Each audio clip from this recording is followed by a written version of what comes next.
And hello, everybody. Welcome to the Awesomenauts Rumble.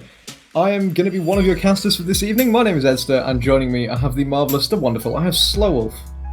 You flatter me. Hello, everybody, and it's a pleasure to be here. It's my first time on the Awesomenauts Rumble. How you doing, Edster?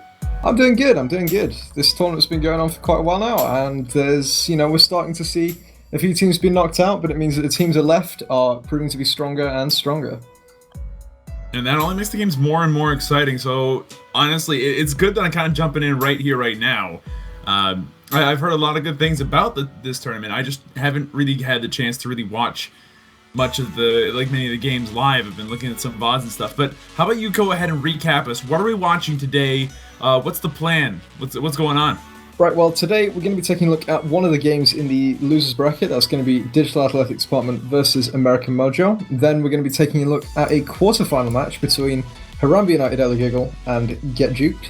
And then we'll be looking at a semi-final, which is between HDTV and the winner of the quarterfinal, which you will see in the as the second game for tonight. So, yeah, that's the plan for this evening. I'm excited. We've got a lot of good teams here. And they've all proven yours, themselves. if I don't remember completely incorrectly at some point. You flatter me. All right, well, how about we get this party started? Are we ready to take a look at the first game's draft? Yep, absolutely. So, as I mentioned, the first game we're going to be taking a look at is going to be between Digital Athletics Department and American Mojo. American Mojo are going to be Team 1 for the first game. It's going to be played on Ag. American Mojo are going to ban out Ayla. Dad are going to ban out Scoop and Vinny, and then Mojo are going to ban out Sentry. So we have the holy trinity with four things. Is that like a quadrinity or something? I don't know. Four insane S-tier noughts. All of them get banned at the beginning. Very kind of standard. Mojo are then going to first pick a Swiggins. Digital Athletics Department are going to respond with a Skulldare and a Frog. The Mojo are then going to pick up Coco, ban out the Yuri, and then we're going to be looking at Dad banning Rocco, Mojo picking Leon, and then Dad finishing off with a Durple. So we're looking at Swiggins, Coco, Leon versus Skulldare, Frog, and Durple. Slow, what are your initial thoughts on these comps? Alright, well, the bans make perfect sense. Like you said, they ban out all the S-tier knots right in the first get-go of all the bans, so no questions there. I'm curious to hear what you have to say about Yuri, but we'll get to that in a minute, because Yuri's one of those knots that I have a vehement burning hate for, but he doesn't seem to get picked up a lot in competitive, and the fact that he's being banned out here is telling me something's up, at least as far as Mojo are concerned. They don't want to have to deal with that. And looking at their team, I can see sort of why. They're all heavily melee focused. If they had to deal with mines and time bubble, that would be a problem. On top of that, they just don't want to have to deal with mines. Like the zoning is a problem. However, Dad still has that covered. Between Skulldare and Durple, there's not an easy way in. If you get too close, you get thrown, or you get stuck in traps, and either way, that's bad news. On top of that, this Durple counter pick, and I do mean it as a counter pick, is actually really smart against the Leon, and against the Coco. The ability for the other team, Mojo, to knock people into bad places or pull them into a bad situation has been pretty heavily reduced by the fact that Frog can get out of it subsequently so long as he hasn't been silenced or anchored, and Durple just doesn't fucking move. So long as Durple's in a good spot, Durple will have a huge effect on this match, and I think that is what Dad is trying to do here. Have a Skulldare throw people into traps, follow that up with a nice Frog dash NATO combo, and Durple can just do what Durple does, which honestly I'm excited to see because I haven't seen a lot of competitive Durple in a long time. Mojo, on the other hand, despite the fact that they banned out a Yuri and they still have to deal with a Durple, they still have an incredibly strong comp. Between the Swiggins being able to grapple and drop into the Frog and murder him very quickly, which is a great thing to do. Frog needs to be picked off quickly and often. They also have a lot of burst and a decent amount of push with the two squishier knots on the team, Coco and Leon. Leon also offers Silence Tongue, which against Skulldare and Frog is invaluable. And then finally, Blaze on Coco's Lightning Ball can be an absolute nuisance to Frog in particular, but anybody that has to get too close to a situation. So I'm really looking forward to see how this works out. I'm expecting that Durple will end up going for a Bat Catsuit build at some point because Snare Quakes are also a thing. And yeah, these two teams are going to be very interesting. Very aggressive lineup out of Mojo, more zoning, kind of typical lineup out of Dad, with a bit of a flavorful twist in this Durple. I'm excited to go ahead and see what happens. but what do you think about the lineups? And more specifically, what about that Yuri? Well, I mean, yeah, you summed it up pretty damn well there. The Yuri ban was mostly because Yuri's teamfight potential is insane, and Mojo definitely have a collapse comp here. And collapse comps against a Yuri is quite risky because you run the risk of Yuri just turning on bubble, and then you're all 3 stacked on top of him, and then you kind of get murdered. This is a strategy Get Juked used quite a bit in the what was it called, Awesome Brawl Weekly. That they used that to quite success. So Yuri, he's kind of fallen out of the meta, but in theory, that playstyle still works very effectively. As well, you've got the stun from Skulder, you've got the stun from Frog, so using that time bubble to amplify that slow can be amplify the stun can be quite a terrifying combo. In terms of how the fights are going to kind of play out, I expect in the very early game, the mobility from Mojo, having the Coco and the Leon is just going to provide them that little bit of map control. They'll probably be first to the invis unless the Frog gets there. And they'll probably have that control for the initial 2 minutes. But I think once Dad find some footholds on the map and then start pushing up, the kind of tankiness from a Skulder and Durple is going to be really, really difficult for them to deal with. As I said, they've got a collapse comp, and when you're dealing with high health bars, you've got to commit a lot of abilities just to get 1 kill. And then if you commit too much, you're going to die to the other 2 Nords. So Dad needs to position themselves carefully. It's definitely their mistakes that they'll get punished more. But if Dad just play consistent and they keep pushing things up, I think this match is more in their favor. All right, so if you had to pick, which team are you? I'm going to go with Dad. Which team are you betting on? I'm going to go with Dad. You gonna go with Dad?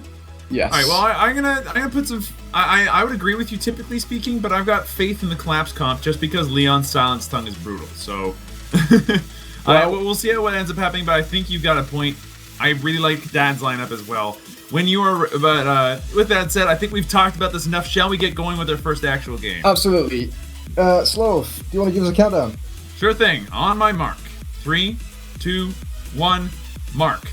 And it's worth mentioning that we here on Awesomenauts like to look at this Invis Orb as a very good enabler for collapse comps. It makes for a very interesting gameplay. On the red team, you've got Leader playing your Coco, you've got Mr. Manager playing your Swiggins, and finally, Quan Hyuk playing your Leon. On the blue team, you've got Bard playing your Skoldir, you got Rito playing your Durple, and finally, Ubi playing the Frog. Somebody that is a very scary Frog player. That's a name that most people recognize on Frog to be a bit of a danger, to say the least. Builds seem to be pretty basic. Basically, Coco basic got items all over the place. snare. Leader almost gets picked off there, but no death yet. Edster, how do you think these teams are going to face off in the first couple of minutes? Well, I think, as I said, it took a couple of, it took, best part of 30 seconds, but Dad have now kind of found their foothold on the map. But they need to be a bit careful. The kind of collapse potential really means if one of them is caught out alone, they're going to die quite quickly. We saw Leader almost get picked off, but that was just from a little bit of overextension, got caught in a snare, but she was luckily able to escape. Otherwise, it's just going to be clearing until people get a bit more farmed. I think kills are only really going to happen if there's a major mistake from American Mojo in terms of positioning, or a minor positioning mistake from Team Dad. We saw the Skuldir almost get picked off there, but the ball missed, so nothing really happening. I'm curious to see how this Durple's going to build. Do you think he'll end up building into back catsuit, or do you think he'll try doing more the standard nuke, turret Durple type of deal? I think we might see him building into snares. Snares are really going to lock down the mobility potential of American Mojo's team. And they have enough damage, realistically. You throw in a Frog, a couple of punches, and a nuke from Durple, that's a kill on anyone. They don't really need to invest in nuke right now. You're dealing with low HP bars on American Mojo's side, so we're probably going to see a more snare-centric build. We're seeing Skuldir piggyback into the stun punch. Very standard, just gives them that CC. Ability to punish someone is a little bit too extended, a bit more consistently. One interesting thought here is that they picked Durple even though Mojo picked Coco right out of the gate. Like, they knew they were going to have to deal with lightning balls. Why pick up a stationary character at this point? Is it I'm feeling a little bit confused. Does Coco counter Durple, I guess is my question. Well, it depends how good the Coco and Durple are, and depends how much map pressure there is. If American Mojo are in a dominating position, this Durple's going to have a rough time, and at the moment they are kind of in a winning position, and that's why we're seeing Durple pick up one stage of regen right now. It's really going to help him be able to deal with the odd Coco ball coming in. Obviously, if Coco spends all the time dedicated to picking that off, then the Durple's going to have a very bad time, but at the moment he's able to take a couple abilities and still mostly be fine. Well, we're sitting here at the 3-minute mark. Still experience pretty much on par. Solar on par. The turret damage is going in favor of Mojo right now. They've got the more aggressive lineup and are able to kind of put that pressure on the map more easily. But so far, it seems really, really even. I'm also curious to see what's going to happen here with the Coco. She's got a lot of different builds that are available to her as a Coco player, and each one of them can be viable in certain situations. What do you expect to see here? This is Leader's Coco, and Leader tends to like building into silver coating and ball damage, if I remember correctly. But honestly, there's pretty much every build Coco could go at this point would be viable, except maybe the AA build. But even then, that would give a lot of continuous damage, so she can't really go wrong. She just needs to be Coco and be annoying and hit the balls all the time, and then she'll be fine. Well, so far those balls are not missing. They keep constantly knocking around the blue team all over the place. An interesting and, well, not interesting, but pretty standard and very key pickup being picked up here by Quan Hyuk. He's got the silence now, and a good throw goes down onto Leader. Leader's going to end up going down. Bard going to get the first kill of the game after Coco extends just a little bit too far. Out comes a grapple, no drop there. So Mr. Manager just kind of poking in to say, hey, leave my Coco alone. But we got Leader now picking up the Heavenly Blaze on Lightning Ball, and we have Silence coming out for the Leon. So Quan Hyuk is now looking to try and get more of this collapse comp working in his favor. He's trying to do his best.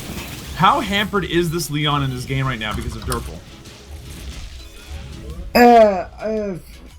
I mean, not the Durple's kind of zoning presence isn't going to hurt that much. I mean, he's still got the invis. He's able to kind of maneuver around a lot of the snares and still find these weird angles, but the game is just going to be very, very positive. I think the interesting stuff is going to happen once the map opens up a bit. Like, we're starting to see some gank potentials. Skolder taking a lot of damage there from the Leon and the Coco, but his team managed to come in and help him.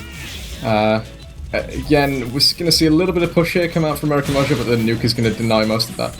Like, there's really, neither team is really able to get that much at the moment. Oh, that's a nice tongue. The anchor just about missed. That might have been a kill into the Durple.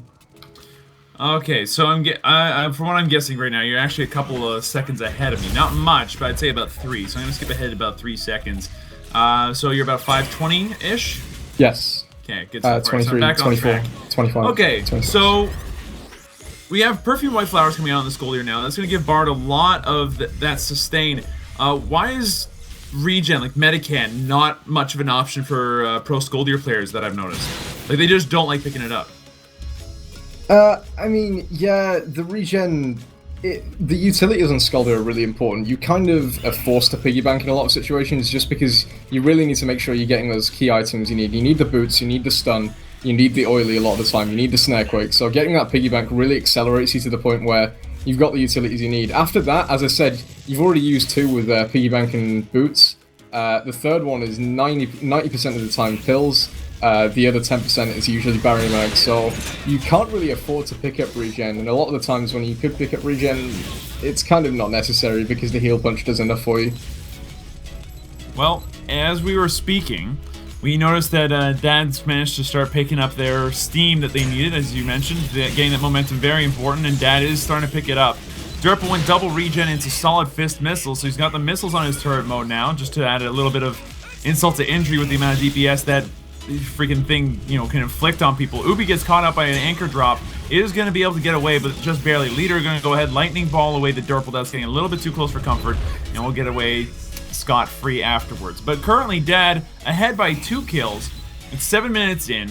They got double ranks of Perfume White Flowers for the Skoldier. The Durple's got a decent amount of sustain thanks to Medican, and Solid Fist Missiles does do an extremely reasonable amount of damage. Out comes a good throw into a Durple.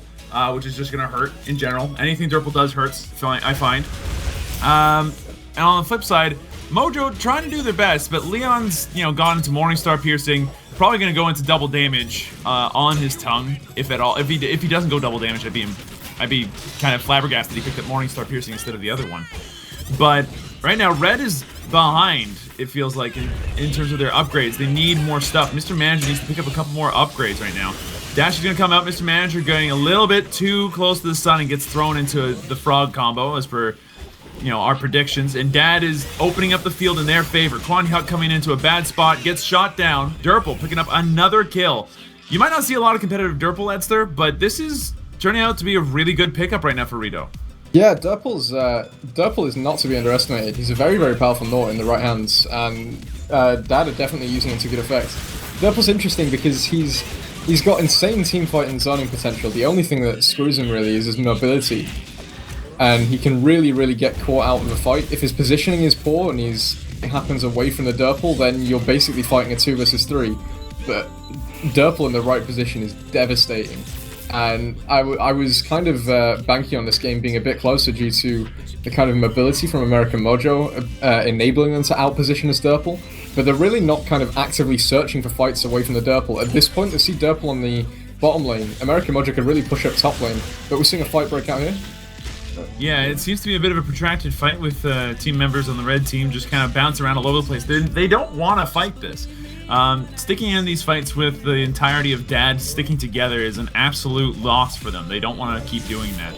Leader's now managed to pick up Chuck's board. We've got Blue Heart Metal coming out. A good throw going out on the Leader into the dash, into the NATO. It's almost enough. One fish gun shot would have been enough to be able to pick up the kill, but no dice. Grapple drop on the flip side, going to make sure that Ubi cannot chase any further. So Leader just barely gets up by the skin of his teeth. Very scary moment for him, but he managed to barely survive with a little bit of help from his friends. Durple's got both ranks of Hydro Collision Lava Lamp, so the nuke damage coming out, it's gonna hurt a lot if that hits anybody. And this experience gap keeps on getting wider and wider. They're numerically about to be 2 levels ahead of Mojo right now, which is not good at all for them. 2 levels this early on is a very scary lead, I find. I'm curious to see what the red team could do in order to actually pull this back to their side of things. Like as a collapse comp, I tend to call them snowball comps, because they need to get that early game advantage to really be effective. Is there a way for them to turn this around easily, or or is it up to the blue team to make mistakes? What they need to do is they need to find fights away from the Durple and make sure the Scalded doesn't land his throw. If they can do that, then they have a chance at doing things. So at the moment we see the Durple is on top lane. That's not really ideal for them because they're kind of forced to defend this. They'll just have to poke the Durple with Coco Ball and stuff, but the Coco isn't actually there right now. But he also they need has to, Medican, which makes it very difficult to do without solid damage, which we now see coming out in Voltage Amplifier. So Leader going into the burst damage upgrade on Lightning Ball. Do you think that maybe that was a mistake not going for that a bit earlier? Possibly. Oh, we've seen Leader in a bad spot here. He gets dashed on, he gets thrown, but he's not actually dead. The nuke's going to come out. It's not going to land on Leader. Leader's now been chased down by the Frog. Does he have the ball in time? Ubi manages to get the kill onto Leader. And, you know, Team Dad, they still haven't died yet. They're 6 kills up, almost 11 minutes into this game. American Mojo just aren't having any luck with this. No, and it's a collapse comp into a Durple. Like, it's difficult to do anything in a situation like this. Also, Invis Scoldier, bit frightening. You don't want to deal with it, and like we mentioned at the beginning of the match, that Invis Orb really gives a lot of power to the team that has control of the map at the moment. So, in particular, a team that has access to Scoldier and Frog is a scary team indeed on this map. I'm looking at this right now. We're 11 minutes in. The solar deficit is starting to become very frightening for this red team. Out comes the throw onto Quan Hyuk. He gets thrown, but no real follow-up. Instead, Mr. Manager goes in and gets himself killed pretty much, going into a situation where Dash and NATO are both available. Quan Hyuk is now stuck behind enemy lines between a Durple and a Frog. He needs to get out of there and will subsequently be able to do so thanks to his invis, making it very difficult to predict where he is. So a 1-0 pickoff for Dad, bringing them to 7-0. They're absolutely decimating this game right now. Yeah, definitely. It's getting harder and harder for American Mojo to come back from this. I mean, they just don't have the items they need. And Leon just went in, he was completely invis and almost died just to the nuke alone. I think it was a nuke and 1 third punch from Skulder, and that's enough to almost kill him, so he got lucky that he didn't die there. Just the level advantage. Oh, and there's the Earthquake onto the snare. The throw comes out. The Leon is still invis. The Frog is looking for it. Can't quite find it. Skulder's in a bit of a bad spot. The ball is going to miss. The anchor's going to hit, but Skulder is absolutely fine. 2 stages of heal punch really paying off with a sustain. And in fact, all members of Team Dad are opting for these regen. One thing to know about regen is an item that snowballs you so hard. If you know you have enough damage to get kills, you can build into a sustain and make sure you're always in lane, always able to find the fights. It's just another way of pressing your advantage if you don't feel like you need more of an advantage. If you're happy with the advantage you have, make sure you can apply that more often by buying sustain items. Absolutely, and that sustain allows them to even survive in some fights where they might not normally. I mean, Leader went into damage over time upgrades with Chuck's board and Heavenly Blaze, Regen practically negates that. For the low cost of 180 solar, they've practically made sure that Blaze does nothing for the rest of the, well, for the next 10 minutes or so. And that's a really powerful thing, to just kind of make sure that somebody's upgrades are more or less useless. And even Leon won't be able to do enough damage to break through all of it incredibly easily. So, yeah, that's frightening. And a smart move, actually, on the part of Dad to get that up and running. Scoldier now has picked up Oily Spray on Bronze. That's a scary upgrade if I ever saw one. Like, it's got a reputation, to say the least. If you manage to make that work on Scoldier, then you're going to get some kills. Speaking of which, maybe we'll see some right here, as Radio gets off a really good nuke. That's a death for him. Leader gets Dragon Punched by the Frog. Third punch comes out, just barely misses, hits Quan Hyuk instead, and that'll be only a 1-for-0 pickoff, but both of the other members of Mojo have to head home. Or maybe not. Quan Hyuk's looking to just, like, poke around, do some extra damage. Out comes the nuke. It's going to end up blowing up the entire turret, and then that will be that for Red's top turret. There's only one left. And Blue's turrets have barely been scratched. Remember at the beginning of this match when I was saying, hey, Blue's turrets are taking a little bit more chip damage than Red? Because that's changed a lot in 14 minutes. I don't know what Red Team can do at this point. We got Swiggins picking up Baby Curry Mammoth. He is not happy right now. He wants to be able to go in on fights like this, but can't. There's no good targets. Like, who would you go in on at this point on the blue team if you're on Mojo's team right now? Yeah, I mean, the biggest problem for them right now is that because the blue team have pushed up so much, they're now at the kind of tier 2 choke points, and they can use that zoning to their advantage. If they were kind of somewhat still in the game, they had a little bit more zoning potential, they could potentially find pickoffs when people are rotating, when people are out of position. Particularly the Durple. The good thing the Durple's doing is he's just hanging around top lane because it allows him to rotate to bottom easier. As obviously as a Durple player, you know it's easier to go down than it is to go up. There's a throw onto Nanga, and he's just going to get slaughtered. That's an absolute massacre. Scoldier still going in, looking at the Swiggins. Leader's going to try and get something. The ball is going to land. Scoldier is quite low. Scoldier is going to go down, but so is the Swiggins, and now it's just the Coco defending against the Durple and the Frog. Coco's low HP. A dash might be enough just to get the kill. But the blue team are just going to start poking at the base, and I think it's over. Yeah, especially with Durple turret DPS kind of backing it up, that's pretty demented. It's already down a third, it's almost down a half. Leader can't stick around in a situation like this. Quan Hyuk can't even tongue, the Durple to get him out of that position. Like, if the Durple wants to stay there, he'll continue to stay there and keep pumping up this DPS. It's down to less than half. Out comes another nuke. That's going to take out another chunk of a bar, and then at long last, they'll back out. But maybe this is the overextension that they needed. Mr. Manager will pick up the kill with that grapple. Frog will get out of there, wisely deciding that maybe it's not good to go 1v3. But even then, those 2 kills in favor of the red team, it's brought them up to only a 1-level deficit instead of the 2-level deficit they were at.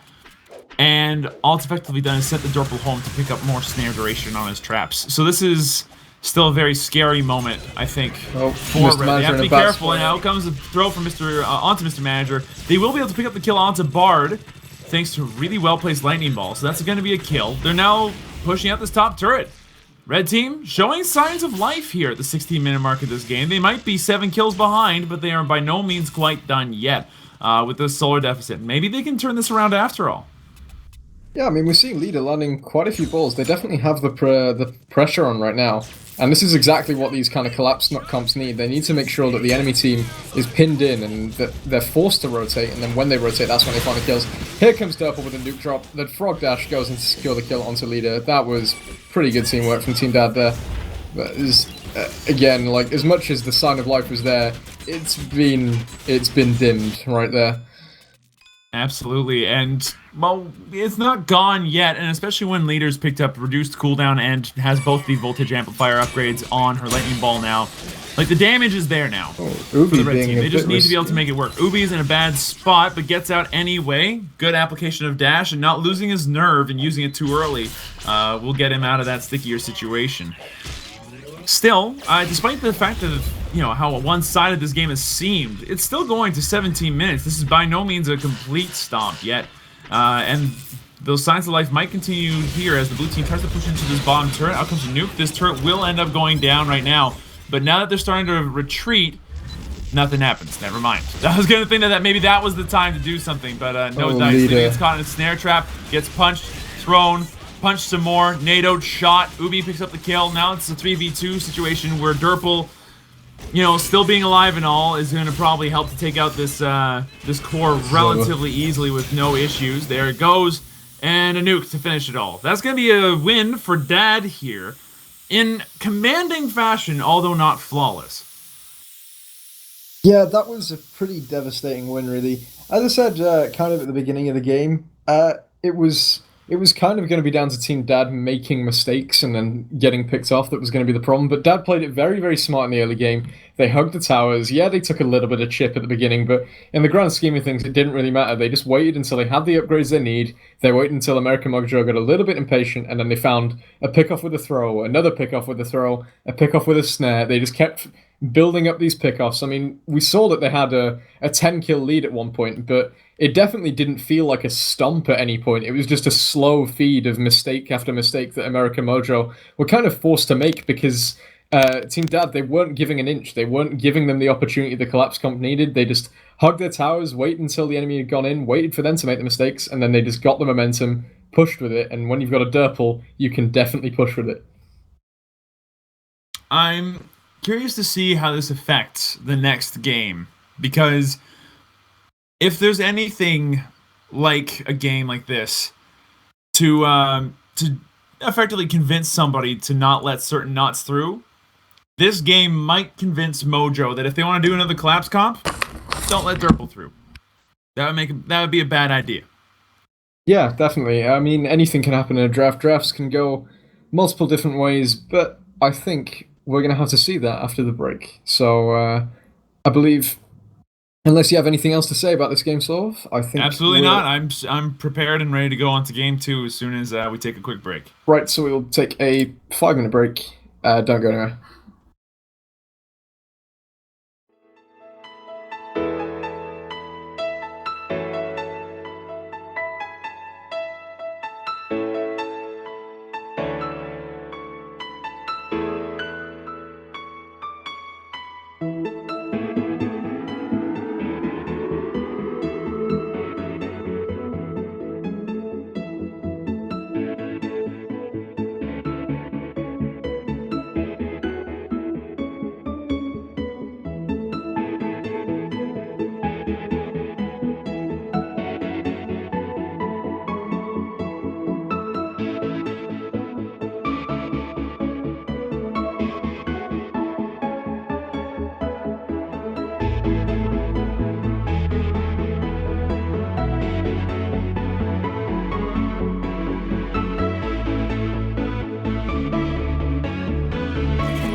And hello everybody, welcome back to the Awesomenauts Rumble.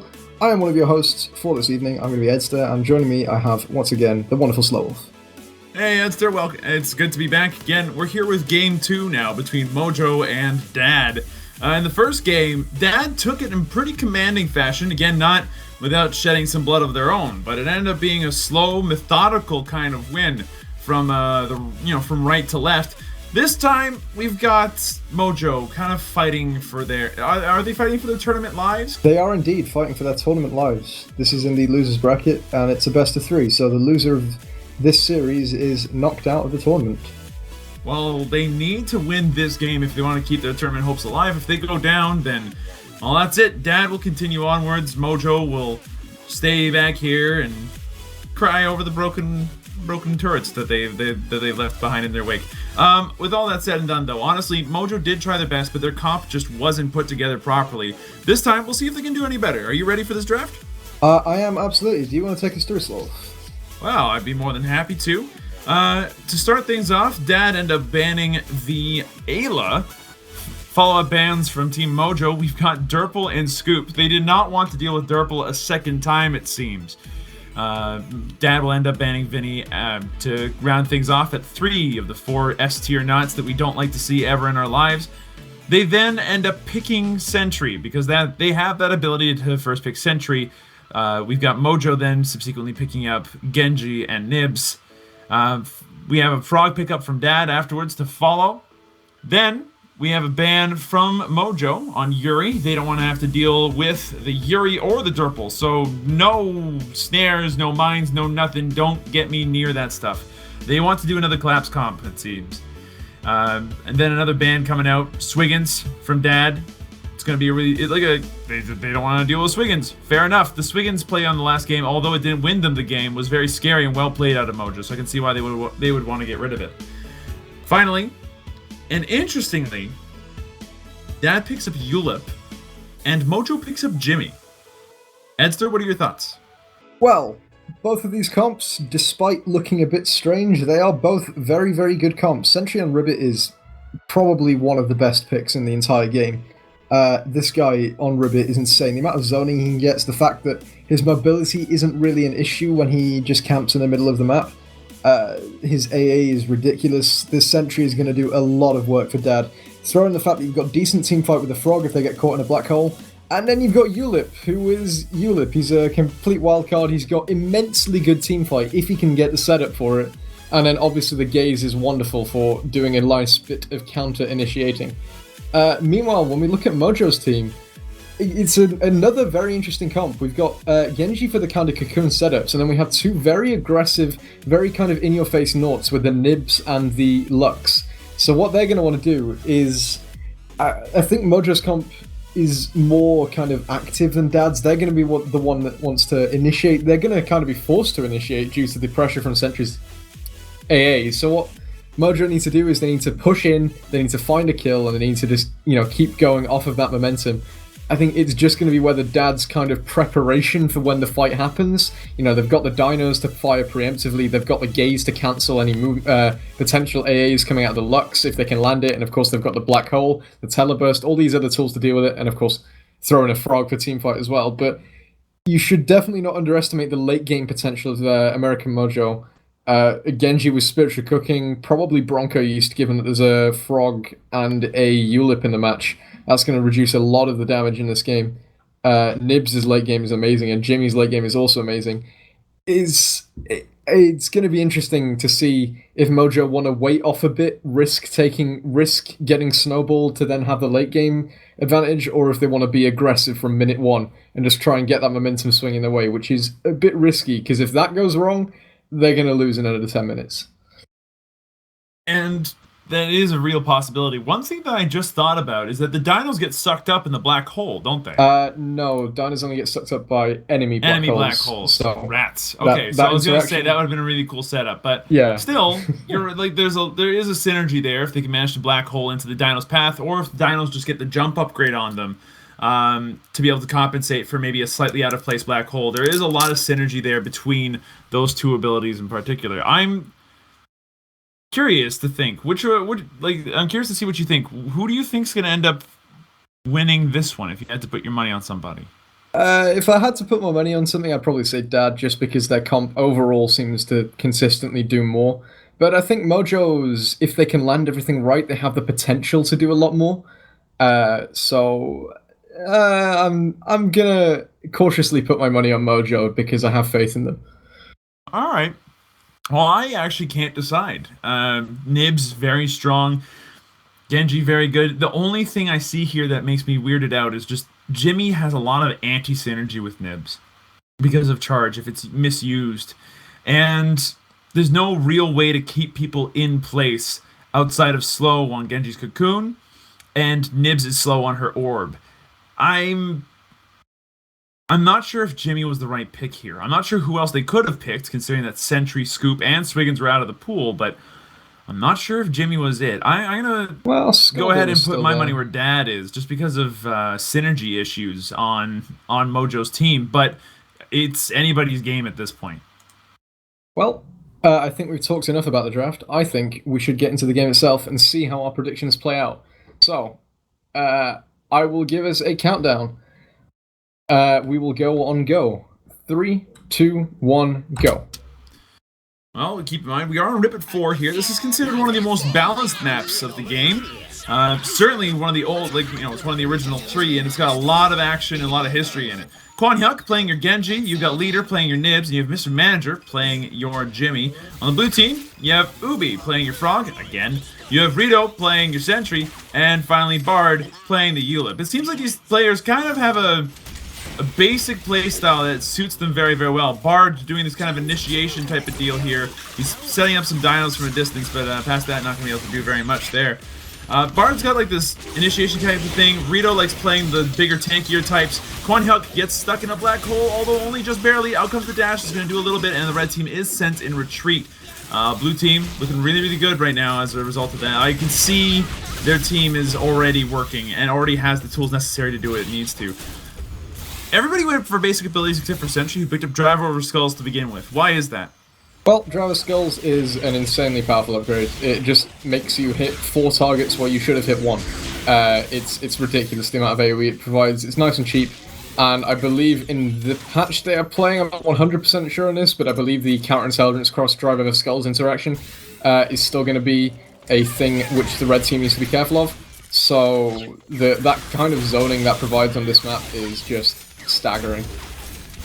Now, what is this interaction that you're talking about? Well, it's a bug which is now gone from the game, thankfully. Well, or is it in the beta? I don't know, but it's gone soon. It's gone either now or soon. Basically, the initial bullet will explode, dealing full damage, and then the homing bullet will also travel as well, dealing half damage. So if the bullet explodes because it expired on time and it's still in range of someone, you will effectively do 50% damage extra to them.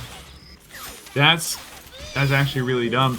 That'd be really powerful for turrets and for clearing droid waves very, very quickly, yes, for sure. But it's also good for setting up a black hole and then, well, adding that extra left-click damage to it. I can imagine that would be decimating. We're sitting here at 2 minutes. No one's got first blood yet. Out comes some dinos. They're going to end up bouncing around this battlefield for a little bit. Kwon Hyuk gets stuck in the bad spot. Out comes the black hole. It's going to catch Kwon Hyuk and kill him without a doubt. Mr. Manager going in for the dash is going to end up pushing Bard into the wrong spot. Bard does get picked off. 1-for-1 exchange here between the two teams. Mr. Manager's team here, Mojo, doing a little bit more work and doing their best to make sure that they don't fall behind with this. This could be interesting. Ubi started to take the solo boss. Mr. Manager was aware of it, and now the red team very much have the control. That may have been a 1-for-1, but the health values on the red team were very much in the favor of American Mojo. And we're going to be seeing a little bit of push here. We're probably going to see a missile barrage at the tower. Never mind, I'm wrong. But we're going to be seeing the Sentry going back. The kind of momentum is very, very slightly in American Mojo's favor, as you can see from the XP bar. Very, very slightly. About a half a level, which is a significant amount, but it's one that can be easily rectified with a solar boss or a kill in return or two. Left click being upgraded some more with the Sentry. He's picked up dog tags for the increased attack speed. Oh, we're gonna have to wait there. Sentry gets off a good black hole. We got the rest of the blue team coming in trying to do something. The dinos are gonna be enough to almost kill Kwon Hyuk, and the damage over time for the remote-controlled Whisk will be able to pick up the kill. A very nice pick-off by Team Dad here, and that's gonna even out the experience nicely. Ulip offers a lot of battlefield like zoning, if that makes any sense. He just kind of shows up and goes, hey, this battlefield, this battle area is now mine to use. If you want to fight in it, that's your choice, but it's a bad choice. I don't think I've seen Ulip in competitive before, but I've always thought about it, like him being a potential not in this. Why is he only being picked now? Why not? Well, why not earlier? Ulip, as amazing as his payouts is, he's got to go through a lot of work to actually get them. The setup with the kind of famous dinos into gaze combo doesn't really work against people who know what they're doing, because they will just, stay away from Ulip, not give him an angle, or even if they do get the gaze, they're going to position it so that they'll land on a platform above. A little bit of a fight breaking out here. The cocoon's going to mean no one's actually going to die. Oh, unless Mr. Manager, he's going in a little bit too ballsy. No, nothing really happens. But back to Ulip. Ulip, the biggest problem he has is that he's super vulnerable to being collapsed on. And it's kind of why it works with this comp when you have a sentry, and that was a very nice kill there. The nice setup with a black hole into the dash. Team Dad looking for more, but Team American Mojo are playing defensively, and you know these players keep interrupting my Ulip talk. But yeah, he's super vulnerable. He needs to make sure he's not the target of initiation. If he's got the space and the map presence to be able to use gaze without being pressured, then Ulip is an amazing pick. And the fact that Team Dad have a sentry giving them that zoning, that's just making the Ulip very nice in this matchup. One part of that is picking up Starstorm Statue, which is an upgrade that I've come to really appreciate lately. Why is Starstorm Statue so good?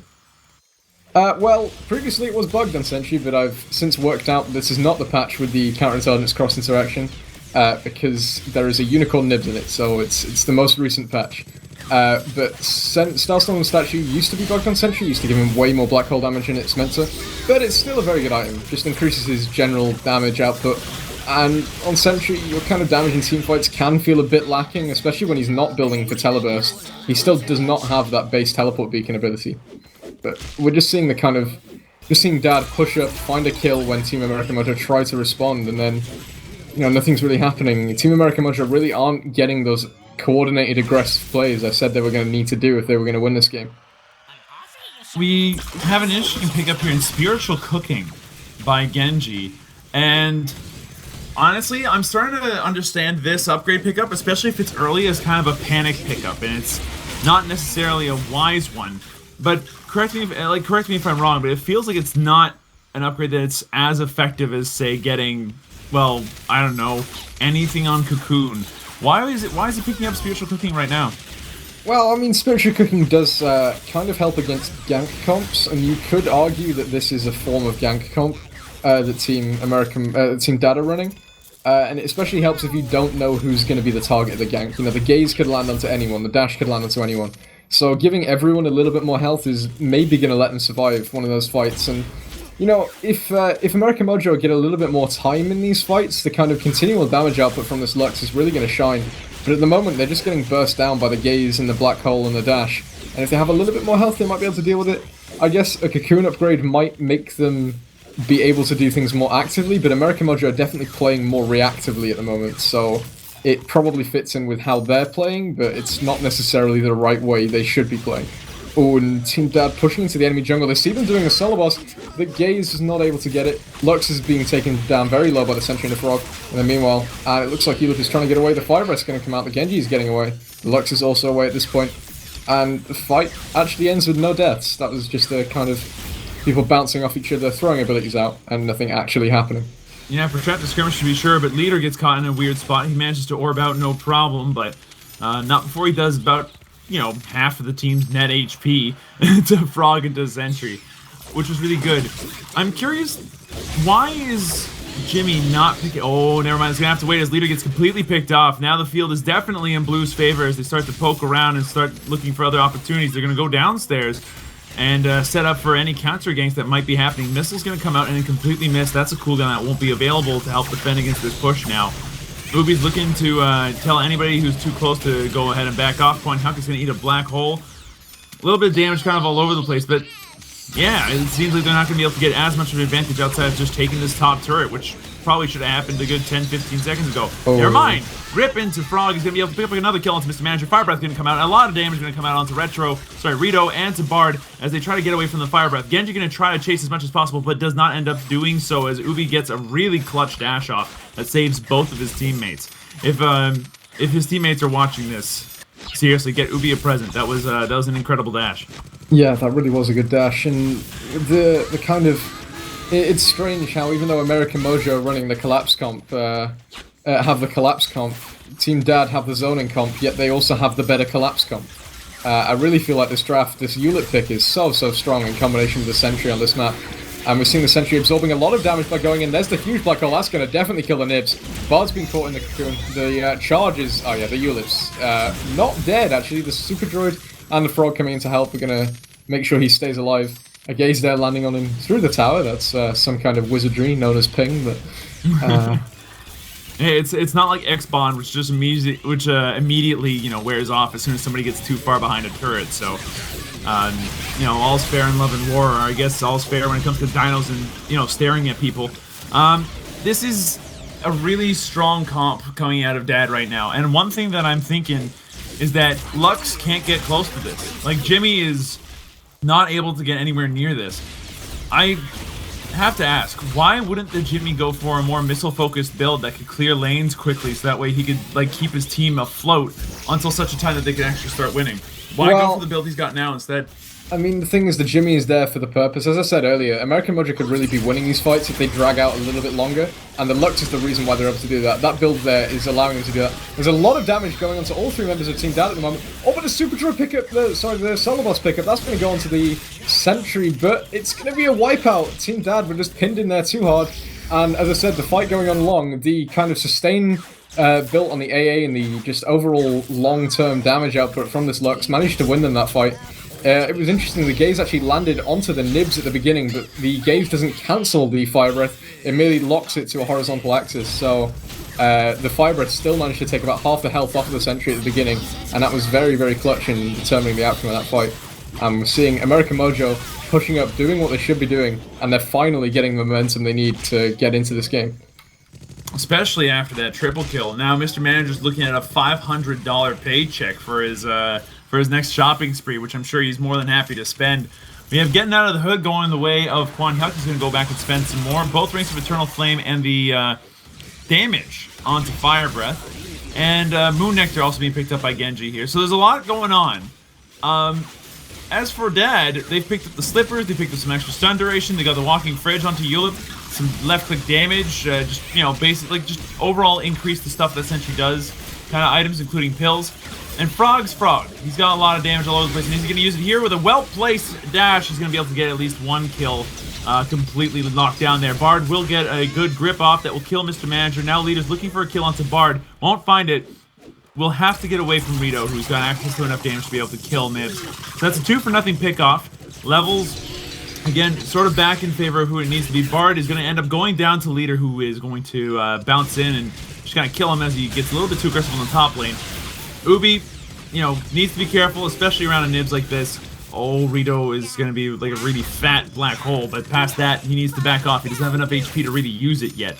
This is an interesting situation in that Red is showing lots of signs of life. They are still in this game, but exactly how in this game still remains to be seen. Even with a triple kill, that was a triple kill under very rare circumstances that will be difficult to replicate again, I feel. What does Red have to do to be able to guarantee more of those fights? Well, they need to find an interesting way of engaging, and they need to make sure these engagements aren't standard, and this might be one of the engages. Leader's been collapsed on by the Frog and the Sentry.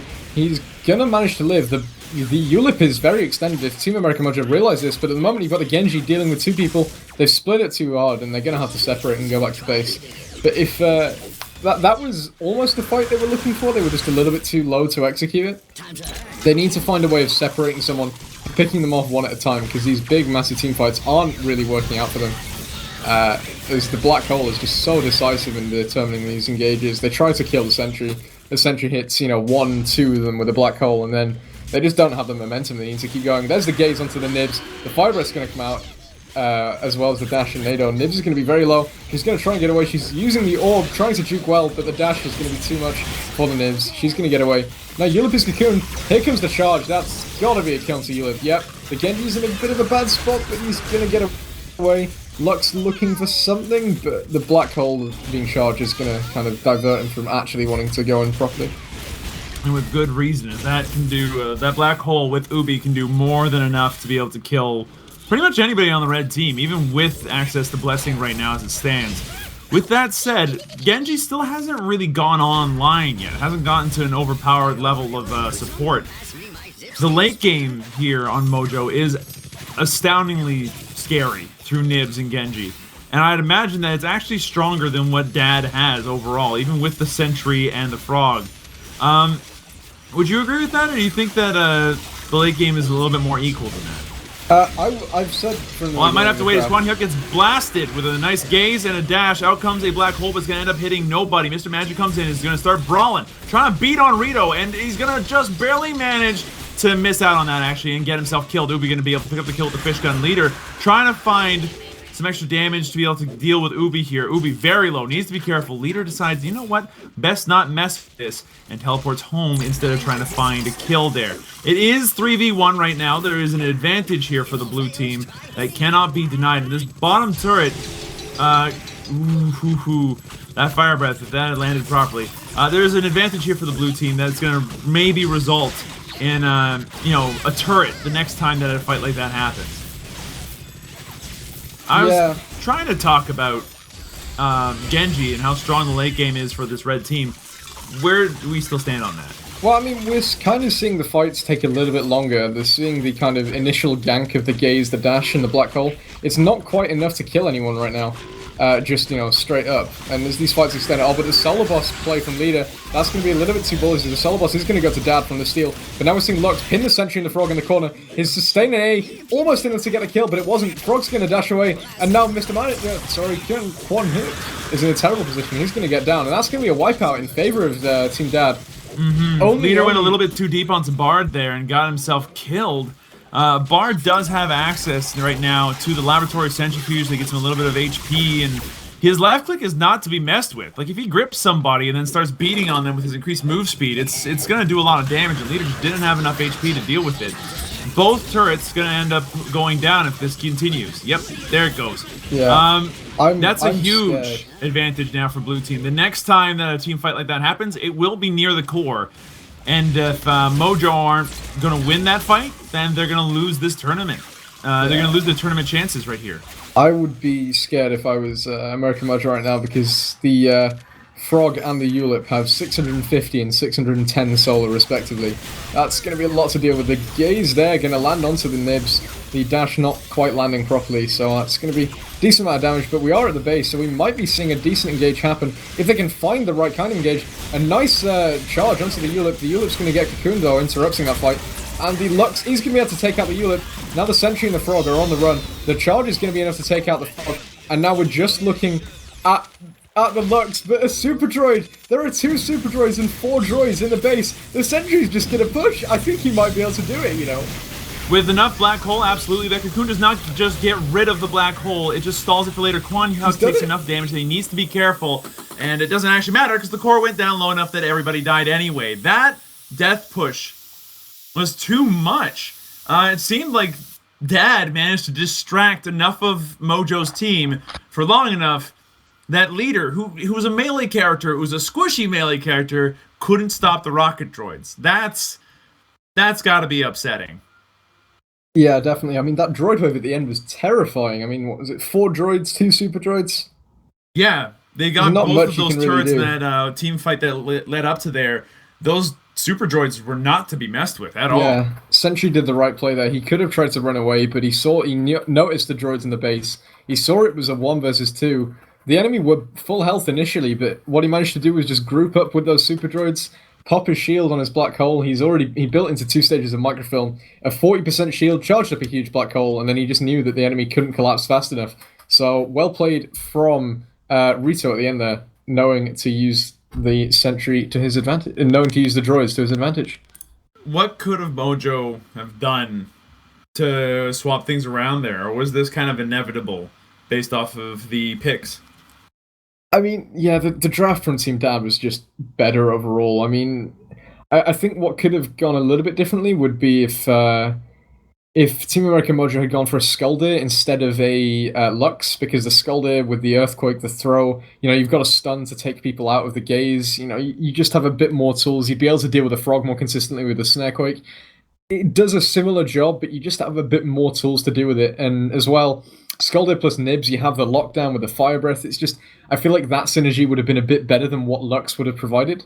I think there's something else to look at, which is worth looking at, is the KD. We're looking at 0.7 on the Genji. The Genji was, I believe, 0.4 right at the beginning. The first 4 kills of the game were all on the Genji. If they perhaps allowed the Genji to be a little bit more careful, because the And Nibs and the Lux have inherent escapes from all these initiates with the charge and the orb, but the Genji didn't. So the Genji probably should have played a little bit further back, especially with the kind of passive build he was going with the DOT, the spiritual cooking and stuff. But ultimately, that is the result of the game, and Team Dad are going to be progressing in the tournament, whilst Team America Mojo are out. They are no longer in the runnings. Well, with that said, that'll be the end of this match. We're gonna move on to the next match, which is gonna feature some interesting teams. But to do that, we're gonna have to set up. So whatever you guys do, don't go anywhere. We'll be right back with our next match, and that's gonna be between Hugh and Get Juked. Stay tuned. Don't go anywhere. We'll be right back.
Slept the way through the door. Everybody knew we were now you, stuck between rooms and floor. I'm a fool, sanity's gone soon, nothing left for me to do.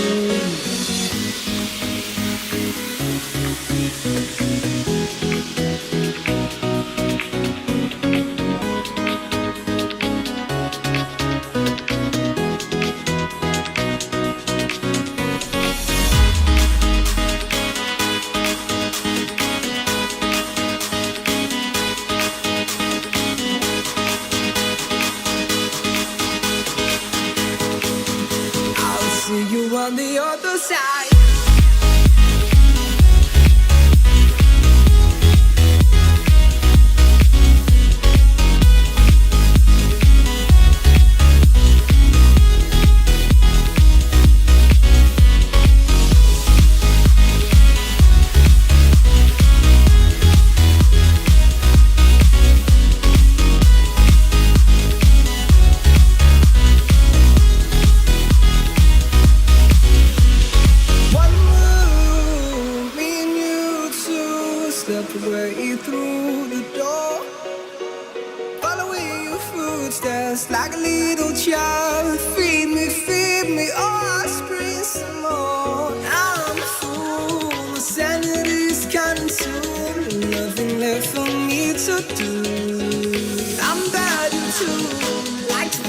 shoes. Trying to put my feelings in a box for you.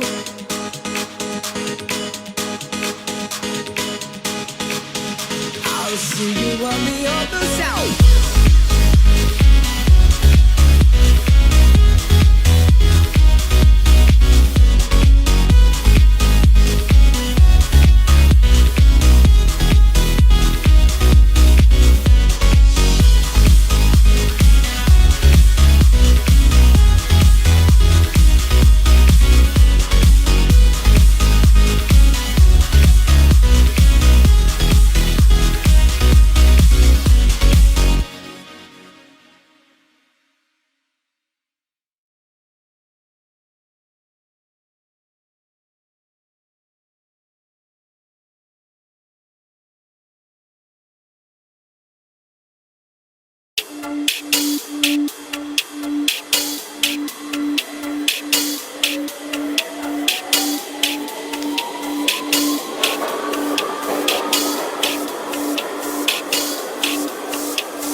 Hello, everybody, and welcome back to the Awesomenauts Rumble. My name is Slow Wolf, and joining me as a caster is the one and only Scanner. Hello, everybody. Scanner. Okay, we're gonna stay with Scanner then. I always thought it was Snur, but okay. Scanner, please, no. All right. How you doing? How you doing, Scanner? I'm doing pretty fine. I'm very excited to be here casting alongside you, Slow Wolf. It's been quite a honor. And, well, I'm just very glad to be back in the game, let's sort of say that way, because there's been a while since I haven't casted, and I'm just very excited to be here to cast this wonderful few quiet games that we're having to cast, at least. I don't know how many exactly, games, but... I'm not so sure. I'm not so sure about that. We've got, in our best of 5 matchup that we'll be casting the first game of, it's between Hui and Get Juked.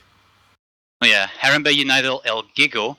Yeah, that is the Hue, whatever you want to say. It's fine as long. Huey as well. Yeah, that's one. I see many people. It's like it's such a difference like between people that say depending on the accents and whatever. It's kind of funny. Sometimes I hear like a new pronunciation of the word.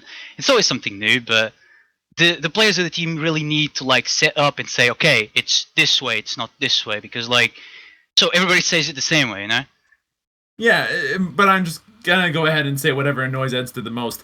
Either way, we're here with our first matchup between Huey and and Get Juked.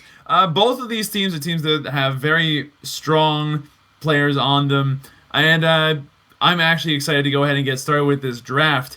So here's the draft for you. First ban ends up being Ayla by Team Huey. Get Juked then bans out Scoop and Sentry. Then we have a fourth and final ban for our first ban round of Swiggins by Huey. So we've got Ayla, Swiggins, Scoop, and Sentry being banned out right out of the get-go. So that's 3 or 4, depending on your point of view, S-tier knots just out of the pool. Picks end up being Scoldier first on Get Juked. We got Rocco first on... Vinny first. I'm getting all my characters mixed up.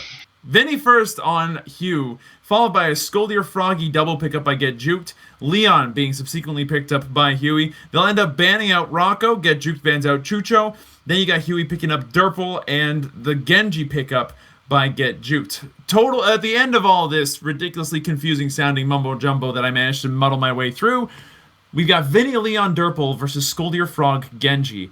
What do you think about these lineups? Well, let's start from the top. The bans are pretty standard. We have the Respect bans coming up from Get Juked, that is on Team 2.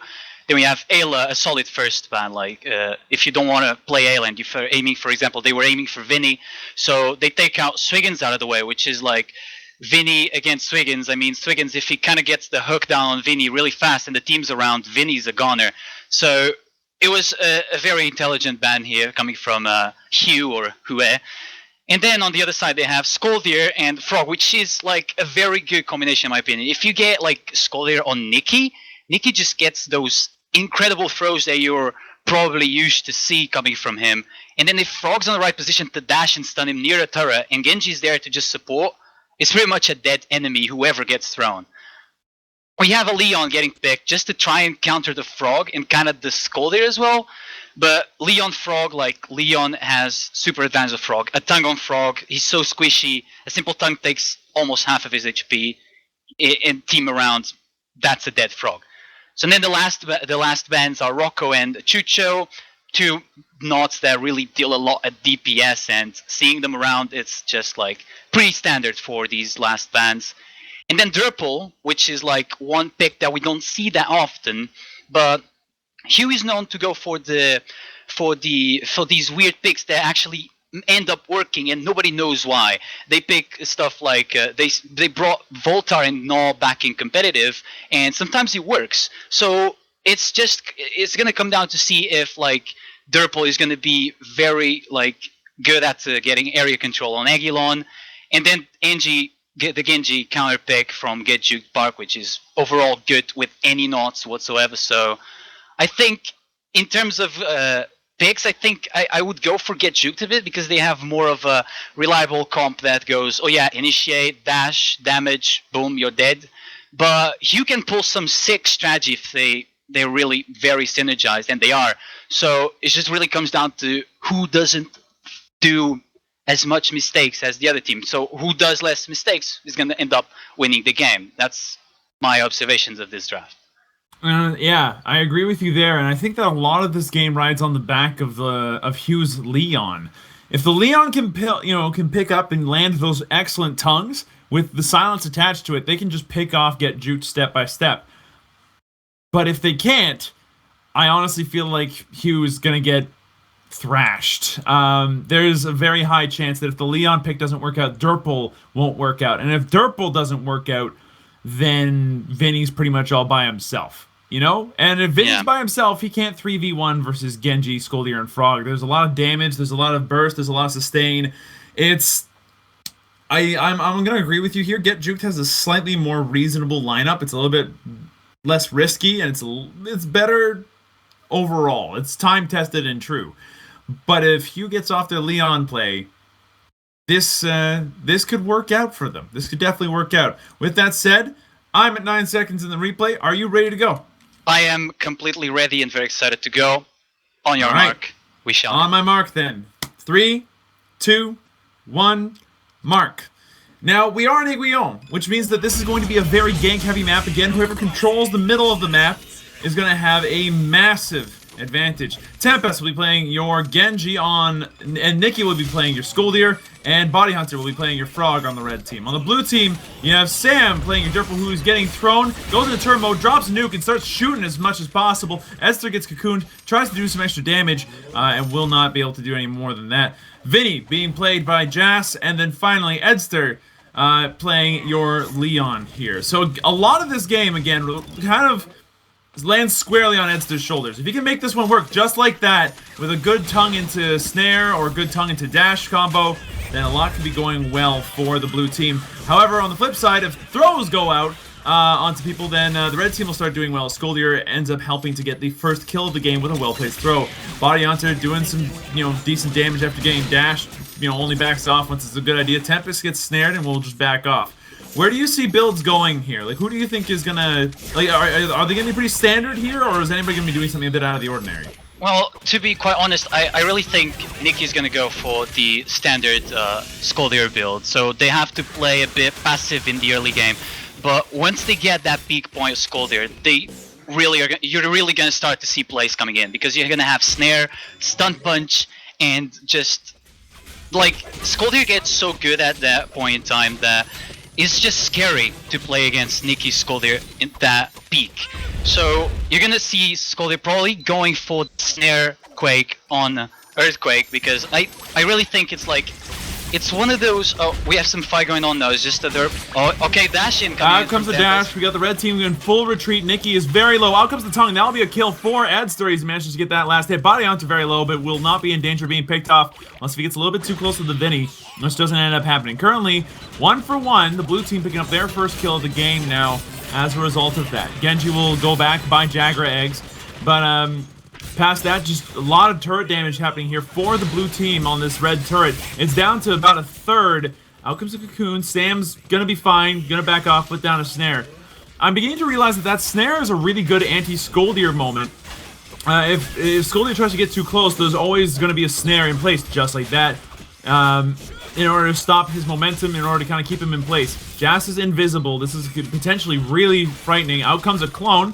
Nothing bad gonna happen to a clone other than, disappearing. Out comes a dash, a little bit of damage. Nuke gonna end up missing. Esther goes down to a couple of punches. Nikki will be able to pick up the kill. Tempest is very low, but doesn't really care. Sam gets thrown. Bad spot of town. Trying to run away as fast as possible. He's very low HP. Dashed. Frog gonna be able to pick up the kill there. Body Hunter snatching that extra solar for getting that last hit there. And that's gonna be a 3-1 advantage now for the red team, as Get Juked starts to really put on their laurels, but it might not. No, it's going to be over for now. Body Hunter's Dragon Punch didn't end up quite working out there, and that'll be the end of that one. Still, you're right. Nikki is going to be absolutely frightening. If that Skoldir can start snowballing, which it seems like it's beginning, that can be very, very frightening. We have Silence coming out for the Leon. We have Fat Cat coming out for the Durple. Why is Fat Cat a good upgrade for Durple? Well, Fat Cat has that. I think it's mostly picked because of the AoE effect. If you hit like a wave of droids, it's definitely going to be really good on pushing, and that's what they're trying to do. Oh, out comes the They're trying dash. to A go little bit for of the damage. push. Now Bounty Hunter maybe in a bad spot. Edster very low. Nicky's going in deep in order to be able to pick it up. Won't quite pick it up. Instead, is maybe in a position to get dashed. Jas will be able to pick up the kill. Tempest needs to be careful. And a snare. Gonna be able to catch Bounty Hunter, and Nuke will be able to pick up another kill here for the blue team. So now it's 3-3 for the blue, on either side. But they managed to pick up a turret on this blue team, so they're looking good in terms of objectives, and that's all that they really want. Sam puts down a trap into the bush to make it so that way if anybody tries to come in from above, they're gonna have to deal with the fact that they're now stuck in front of a Durple without the ability to move. Nicky's gonna go in, get off a couple of punches, but Nicky's having a hard time really moving in here. He's not moving, or he's not able to do exactly as he pleases. That might change now that he's got Stun Punch and Boots. Why are Boots really good on Skoldir? Boots are really good on Skoldir because, well, mostly people see Skoldir as one of the two combos. You have Snare Quake and Height on Earthquake, and then you have Oily and Boots. When you land a throw, if you get the throw right, you're going to be able to land the Oily, and that's 2 stun punches that will really be able to lock an enemy down, especially someone like Leon or even Vinny. So, like, it's just going to deny that movement to get out, so they can knock it out. Maybe Vinny can dash out, but that's about it. And getting Boots is really good because if you land a throw, you can easily get out of the danger. Out comes the dash. I'm sorry to interrupt you. Out comes the dash. It's going to end up doing a lot of damage to people, but it turns out, never mind. There's no follow-up. Continue. Sorry. For a second there, it looked like things were going to start picking up, but then nothing did. Or maybe they did? No, not yet. Nicky's looking to defend here, but yeah, Skoldir and his Boots are definitely very good. Out comes the dash, but he gets cocooned. The Nado comes in a little bit early. A lot of more damage coming out. The Nuke's going to go upstairs. All the blue team has to do is retreat behind the Nuke, and they're going to be able to get away scot-free, which will end up being the case. So they're going to end up doing a little bit more turret damage, and then they get out of there just fine. Edster playing really, really well with his Silence Tongue, doing his best to make sure what's going on is in his team's favor. But I think that the winner for the blue team right now has got to be this combination of Jas doing all the damage with dash and Sam on the Durple. Again, another really good Durple game here coming out and showing up what's showing the red team who's boss. Like, Durple's being an interesting pickup these days. At least today, anyway. Yeah, Durple is usually not big, but on Rivet you're gonna see him more often. Oh, there's the cocoon on Edster, something gonna come out. Dash gonna come out. The Sam won't be able to get into Nuke in time. He gets thrown and punched to death. Jas may be in a bad spot now if Nicky gets a double kill, thanks to Earthquake. Didn't even see that happening. Jas now very low. If he gets punched, dashed, poked, or anything, he's absolutely dead. He might just barely survive. 30 HP is all that was left there, as Nicky's Earthquake just barely doesn't manage to get the kill. Edster picking up the Morningstar Piercing. So I'm expecting he'll go double damage. If he doesn't, it will make no sense not to go for the other damage upgrade, I think. We have Solar Crab Burgers being picked up, Split Personality Cat, and Baby Curry Mammoth being picked up on the blue team as well. Baby Curry Mammoth here, a very strong pickup that might have to wait for a discussion until another time. Edster picks up a kill onto a Body Hunter who was way too low for his own good. Edster has his tongue cooldown in 2 seconds. 1 second. It's not going to end up doing anything. Nicky and Tempest will be able to get out of there, no problem. And Edster will continue to push down this turret a little bit, put out his clone. Sam's now coming in with his Durple turret mode, which is going to do a ton of extra damage. This turret's not long for this world. It goes down, and Sam going to pick up the second turret kill for the blue team. Wei looking very good right now, despite the fact that they're behind a kill. What's up with Split Personality Cat here? I think, again, I was saying that Fat Guy is really good just for the push, but just the split guy is going to be able to push even more. It's like swap coin on Rocco. It's just so good. And there you go. Great initiation on Leon. Jas was in the right position at the right time. That's a dead frog. That's exactly what I was saying. Like, if you get that dunk, silence applied on frog. He cannot dash out. If Vinny's around, dead frog instantly. Not even time for the silence to run out. That's how dangerous this comp is. At least early game. I'm wondering if there's maybe a couple of upgrades that should be picked up by the red team to kind of counteract what's going on. Would Deflect Punch be useful here or no?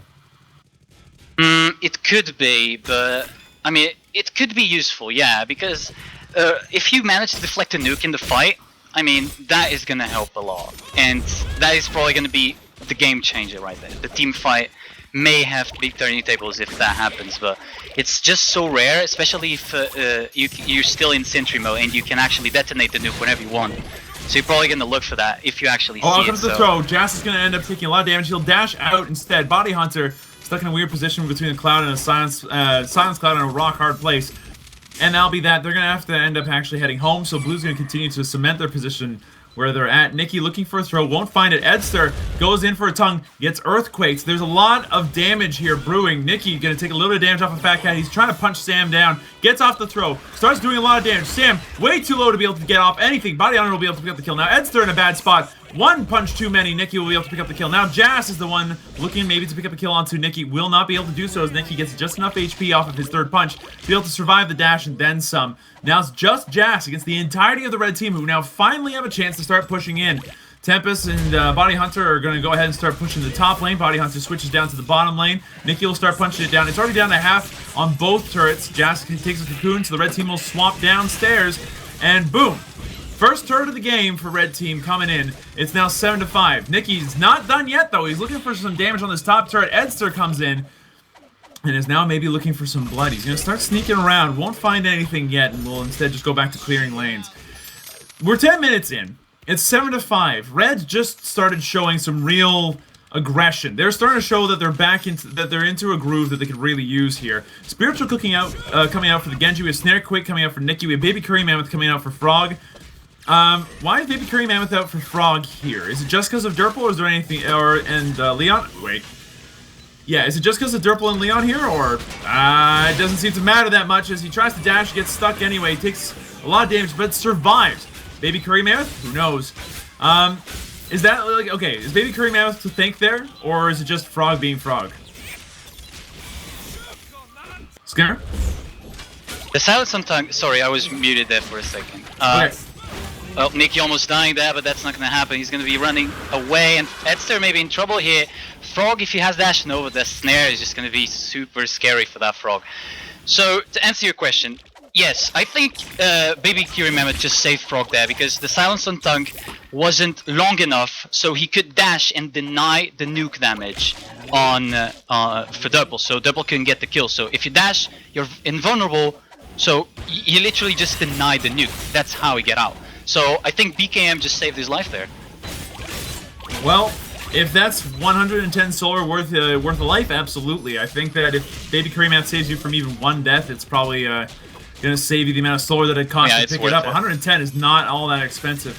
Now, the blue team has started to push back in. Sam's setting up a lot of silence traps that have a slight empowered grid duration increase on them, so they are very scary. They do a lot. Nikki's gonna end up taking some dash damage. Out comes a nuke. It's gonna hit a creep. Yep, that's a very dead neutral creep. But past that, that's a really big cooldown down. However, it's not the only cooldown that they have, and Tongue into Dash is going to be able to pick up another kill onto Nikki, who's having a really hard time getting in on these fights right now. The blue team are going to go ahead and start pressing their advantage. They've got a really push-heavy Cat Durple build coming out here, which is interesting to say the least. Doing lots of damage to this bottom turret. He goes. We got Durple going back into turret mode. Out comes a nuke. It's going to end up hitting Body Hunter. Edster does get dashed. Does get shot. Body Hunter will be able to pick up the kill. Now, Body Hunter trying to run away from this Cat Durple, but now he's got some HP. He's back into being very dangerous. Needs to be careful around Vinny, but otherwise, he is a force to be reckoned with here. And one misplaced attack could be in the end of the blue team. As a dash comes out, it's both members of the blue team, and Nikki will be able to pick up the kill onto Jas. Now Nikki's looking for blood, and he wants Sam's, but Sam's not going to go ahead and give it to him. He's going to go ahead and sit where it's safe. Red team, all three of them here. Blue team still looking to come back into this. They're waiting on Edster coming back into the fight before they can really do much. This top turret will end up going down, but at what cost, if any? That's a missed tongue, so probably no cost whatsoever. Nikki's still looking for blood here, and Nikki is very much the initiator here for this red team. If he can get in there and start doing what he wants, then blue team needs to be very, very careful. We have double damage coming out for the Leon on his tongue. Mutant Ninja Worms coming out for the Frog. We've got Volcano being picked up by Nikki. We've got Rocketeer, Silence Cloud, and Backful of Goldfish being picked up by Jas. There's a lot of big upgrades coming out here that are pretty predictable, but one thing that isn't predictable here is the Clock Necklace on Frog. Why is this a good upgrade on Body Hunter right now? Maybe just for that, like, that harassment and mobility, like, if, oh, there's a cocoon, that's probably not gonna, yeah, that's not gonna happen there. But clocks, usually on Frog, you want to be, like mobile. You want to dash in, juke a little bit, and then 4 seconds after you all have dash, so you can instantly get out. So that's probably what Body Hunter is doing with Frog here. He wants to dash in and then juke around, because now the map is open. There's only 4 towers, 2 for each team, so the map is super open. He can literally go to the enemy jungle, come back, and nobody is gonna get him.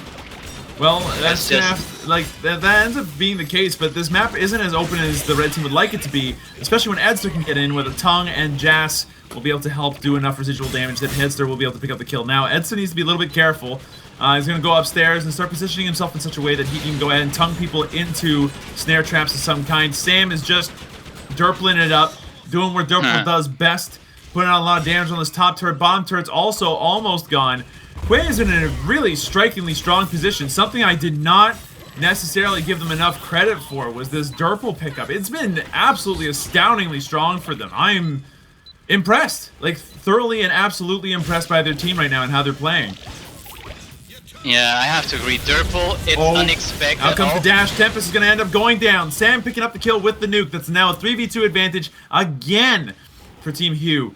We got Nicky going in. He's going to start punching as best as he can. He wants to find this kill on somebody, but nobody's making themselves available. Jas, you know, just kind of hanging out, waiting for another opportunity. Picks up some HP. This bomb turret's going to end up going down, and now the core is open. Especially against the Leon, that's a very dangerous thing. Out comes the throw, though, and now Edson needs to be very careful. Jas going to eat a couple of... No punch there, okay. Is going to end up taking maybe a little bit of damage from Body Hunter and a lot of harassment. Jas is going to need to get out of there as fast as possible. Nicky going to go ahead, wrap around. Tempest trying to look for a kill. Won't find it as Jas is just healthy enough thanks to Solar Crab Burgers and everything else that's going on. And that'll be the end of that. Blue going to go ahead, consolidate their advantages into a pair of pills. And, more nuke damage on this derp. Lots of scary upgrades being picked up here. Oh yeah, just a single upgrade of damage on nuke, and nuke has been working out so well for Sam here. He's always managing to get the nuke and just to ensnare enemies. He puts the snares in the perfect position. Out comes the throw. Nicky's going in with a lot of punches. Jas gets off the dash before he dies, but he does end up dying. Sam now in a weird spot. He gets off the nuke, but it misses everyone. Sam's too low. Nicky goes in with another throw, and although he's low, it doesn't really matter. Edster's too low to really do much about it. Tempest picks up the invis and is looking for this Leon. Leon, by the way, does get dashed. The red team knows he's around. They're trying to predict where he could possibly be. He's only invis for like a couple of seconds. He will use those seconds to get out. But the red team does manage to get a couple of kills there. Very strong kills that they absolutely needed. Scoldier now has Stolen Couch to increase the range of his super OP-sized earthquakes that snare people. And he's going to use those to maybe get Jas there and Edster. He knows that they're both there now. His team won't be surprised by that. And the blue team now on the defensive for a little bit here. They're going to go ahead and toss out a dash. Nicky's looking to maybe get some punches out. Body Hunter gets stuck in a weird position. Derple doing a lot of good work. Body Hunter keeps getting stuck. Can't move past this Derple. Can't seem to go down. Can't seem to go up. He keeps getting stuck in that bush and getting shot for it. So he's going to end up going down instead. By down, I mean 6 feet under. We got Leon who's picked up Electrifier to boot. So Edster's got a lot of CC on top of the silence.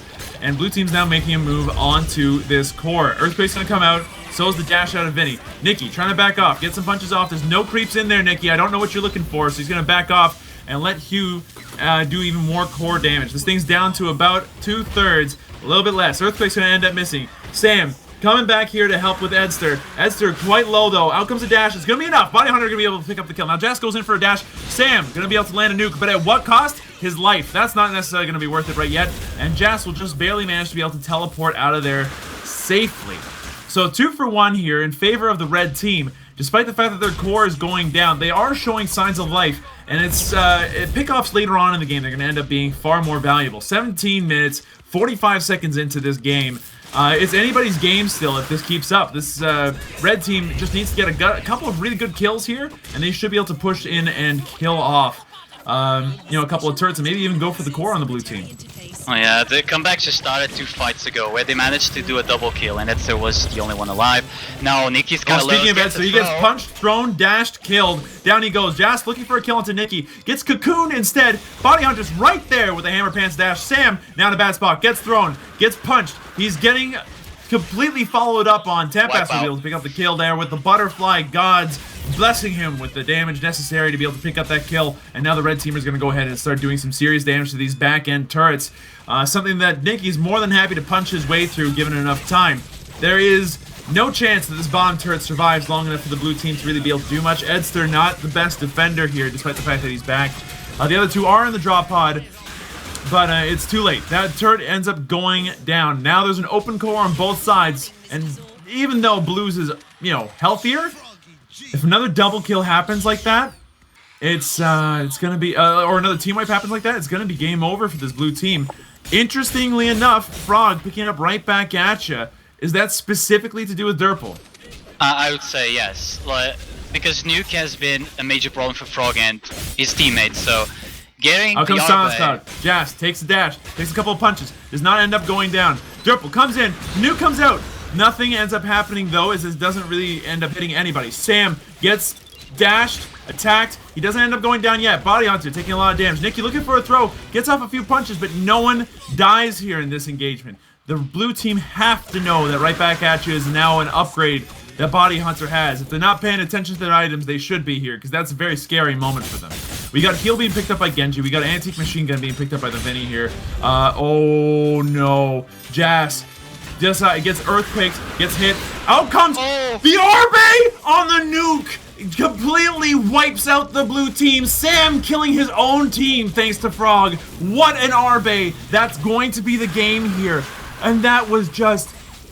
Oh no, that nuke was too good. It was too good, and it was on the red team. That was not fair. It was a 4v2. Oh, that what nuke a damage, game. That nuke damage upgrade just turned to be no in favor of their team. No. That nuke damage, oh no, Sereno. That Arbe just made that fight. And there you have it. I need to see how much damage that did. I need to see how much damage that did. Oh my god. I think that did something to the tune of, like, 1,000 damage on everybody? Probably around yeah, that. 994 damage to everybody on the enemy team. Oh no. What a disaster for Hugh as they get completely thrashed by their own Arbe. By their own Arbe nuke. Oh, that's so harsh. And they were pulling such a great early game. They literally got their two front towers in under 10 minutes. What went wrong here? I mean, they just started to slowly come back. 3 fights. Well, 4, but 1 didn't result in any kills. The third one. So, I mean, Q, they were just dominating. They were literally pressing the core. If you go down to Red's base, the core is around half HP. Yeah. 5 bars. No, 6 bars. 6 bars. Leon could have backdoor, but this didn't happen. What went wrong for you here on late game? Well, although Leon could have tried to backdoor, it's a very risky proposition, at least with this kind of team that knows what they're doing, keeps track of the minimap, sees who's where and everything. And if the 2 remaining members of Hui got overwhelmed, which they easily could have, there's no way that Leon can outdamage the 3 members of the red team here. So, yeah, I don't think backdooring was an option. What killed the blue team was that nuke. Really, like that. If that nuke had not been Arbade, that would have been a huge amount of damage on the red team. It would have been completely flipped around. The blue team would have been chasing down people from Get Juked, and Get Juked might have gotten picked off and killed. But that Arbe pickup was unbelievable and did such a good job. It's just a shame that Jas got jumped on at the very end, forcing the blue team to stand and fight right there, and Frog was on Durple like a cheap suit. Like, Durple didn't even have a chance to double tap his nuke. Oh, that was harsh. Honestly, it was like that's what clinched it. There was a lot going on. Edster wasn't able to quite get off his tongues anymore. Durple was becoming less and less effective as the red team started getting tankier and tankier with access to stuff like spiritual cooking and heals. Oh yeah. Skoldir was able to initiate from a distance thanks to his earthquakes. Didn't have to worry about snares nearly as much anymore. There was, woof, that was rough. But with that said, that's only game 1 of this best of 5. Oh yeah. So there's still another maximum of 4 other games here. This does put the series in favor of Get Juked, but there is a possibility for Hugh to go ahead and start really beating back and fighting for their tournament win here. However, That's going to have to wait for a couple more games from now. We're going to go ahead and take a quick break while we set up the next game. So whatever you guys do, don't go anywhere. We'll be right back with some more Get Juked versus Hugh. And if it's anything like this game, it's going to be bananas. We'll see you guys in a little bit. See you guys in a bit.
Hello everybody and welcome back to this Awesomenauts Rumble. My name is Slow Wolf. I've got Snare joining me for this second game in this best of 5 match between Hugh and Get juked. That last game, though.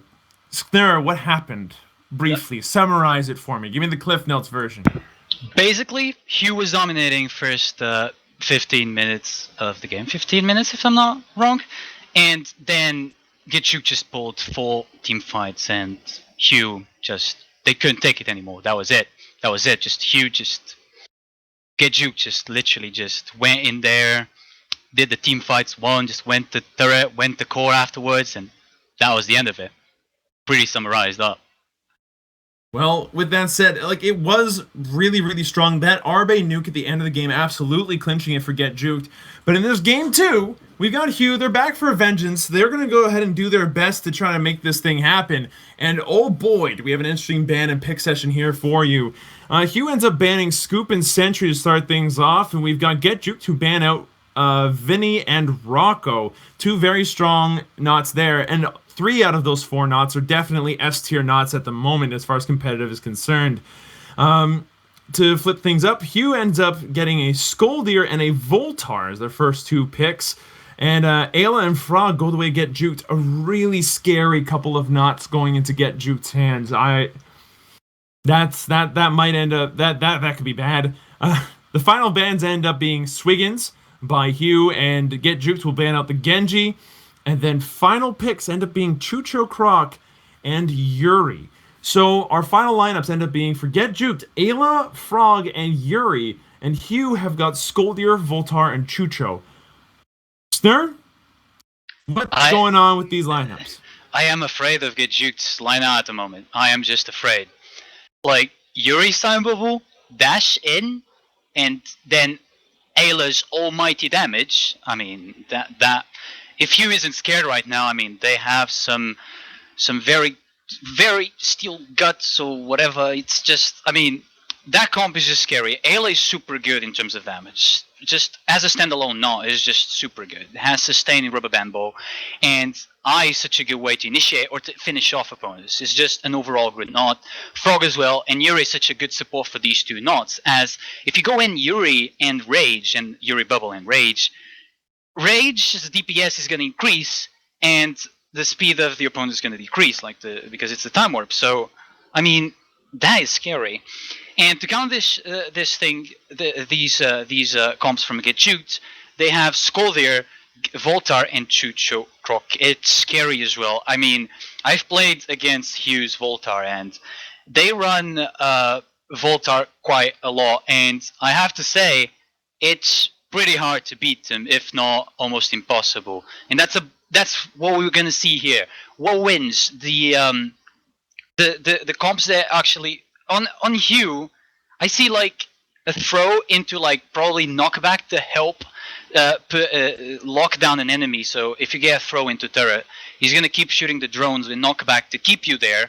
And I'm assuming they're gonna get knockback, but I mean, that's probably the reason why Voltar is so good. It's the knockback, it's the displacement of the knot. And Chucho can just deal loads of damage with that bike. That bomb is, again, I think Juked won the draft again this time, but Q did a fantastic job with their pull. They might be pulling something as good this game, and it might end up in a victory for them, and that's what we're about to see. I'm scared. I mean, Get Juked. Yeah. I mean, how could I not be? I've like, if anybody knows me at all or knows how I play or anything, I hate that unbelievably annoying monkey that Get Juked has managed to pick up. But the reason why Monkey's really strong here is because of that time-tested and really annoying combo, the death bubble between Ayla and Yuri. If the two of them are together, like you said, it's going to be brutal. And to compensate for those two having to always be together, they've got Frog on the periphery, and Frog is one of the best peripheral knots in the game. He's able to get in and out of fights relatively easy, do a ton of damage wherever he needs to. He's the backbreaker, and all he needs to do is find that in. And there is an in with Hugh, because Voltar, although he does a scary amount of damage and a decent amount of heal, he he can be very frail sometimes, surprisingly so. And if he's got a bad time, then he's not going to be able to stop the frog from getting in. And Chucho's burst as well is very delayed, which means that he won't be able to stop or, stop anybody from going in hard either. If Get Juked wants to start a fight, they'll start a fight and they won't take damage until a few seconds later. That's frightening when you've got somebody like an Ayla or a Frog who's able to deal as much damage as they do. With that said, however, they do have a Skoldir. And I think that the Skoldir is going to be the key here. If Skoldir can get off his Snare Quakes and get his throw off at the right times, Get Juked is going to have a really hard time. All three of them hate being stuck in the wrong spot at the wrong time. Hate it. Loathe it. It's the worst. And Skoldir is the best in the game at doing that. So it relies a lot on Skoldir here, but Hugh has a chance. I think he has a chance. And like you mentioned before, Voltar can do a ton for this team, especially theirs. The only one here that I think, ends up being a little bit residual, Chucho. Chucho will get some plays. He's going to do a lot of DPS, but the majority of of his team's success is going to rest mostly on the Skoldir landing good throws and such, and Voltar making sure that no one on his team dies while getting a couple of kills himself. If you had to bet, who would end up taking this one? Oh, it's very hard to say. I'm more of a player that believes in gimmicky comps where you just insta-burst your opponent. That's the most satisfying way to kill an enemy in Awesomenauts. You just go in dash I, just rage, mine, face mine, boom, he's dead. And I can see that happening against any of these knots. Skoldir, the HP, he is a tank technically, but his HP, if he's cut off position, Nado, dash, I, bubble can do a lot to him. Voltar same, and Chucho, not different from any of these two. So they just need to play very carefully and get in at the right time. And Hugh certainly knows how to do this, but I'm just super scared of Get Juked at the moment. But if the right team is picked here, Hugh totally has a chance against this because, who else would it, right? Exactly. All right, well, with that said, I'm ready and in game. 9-second mark. Are you? I am 100% ready. All right, then on my mark. 3, 2, 1. Mark. And here we are. Again, it's on Aiguillon. We've seen this a lot today. Keep in mind that this invisibility is going to be really important. On the red team, you have Tempest playing your Yuri, you have Nikki playing your Ayla, and you have Body Hunter playing your Frog yet again. On the blue team, Hughes, Trigger going to be able to play up the Chucho here, Jas playing Voltar, and Edster playing the Skoldir. So we want, again, a lot of this game rests on Edster's shoulders. Let's see if Edster can manage to make this work. Tempest has already started mining up this bounce pad and restricting the mobility of the blue team, which doesn't hamper Trigger too much, but it's going to stop Edster from doing what he wants to do in terms of surprises and all that stuff. Mostly base abilities, with one exception. Jas has got the knockback droids on Voltar. Why is that important? Never mind, I might have to wait. Tempest gets thrown. He gets stuck behind a weird spot. Jas is actually really low. I didn't see that chase happen, but it did end up happening. He's quite low. He's going to have to be careful, and that'll be that. Never mind. So, why is knockback droids here so important? I see knockback droids as a form of displacement and lockdown. So, for a team that has a Skoldir, if you have displacement and knockdown and the Skoldir, and you have a Chucho around that he's able to deal tons of DPS on the right spot, this is just deadly. No way out. So, if you're able to knock someone into a turret and keep him there, that's what knockback drones are for. If it works out, it's the best upgrade for drones, in my opinion. Another upgrade being picked up here that bears a lot of attention is the space-time continuity device on the Yuri. He's now immune to debuffs and to stuns and to everything so long as he's got his bubble on. This is the anti-Skoldir thing on Yuri, which is going to effectively negate Skoldir's ability to deal with Yuri. How much of a play do you think this is? Do you think that there's anything else you could have picked up instead, or is this the only upgrade that you should have seen coming? Never mind, it's going to have to end up waiting. Nikki will be able to pick up kill onto Edster with the Evil Eye. He does as much as possible before going down after that Chucho Croc Bomb gets stuck on him. So it's going to be a 1-for-1 exchange for the blue team and the red team simultaneously, I suppose, now I think about it. Ayla will end up picky banking into angry drawings. So that's more damage. That we understand. But space-time continuity device. How important is this right now?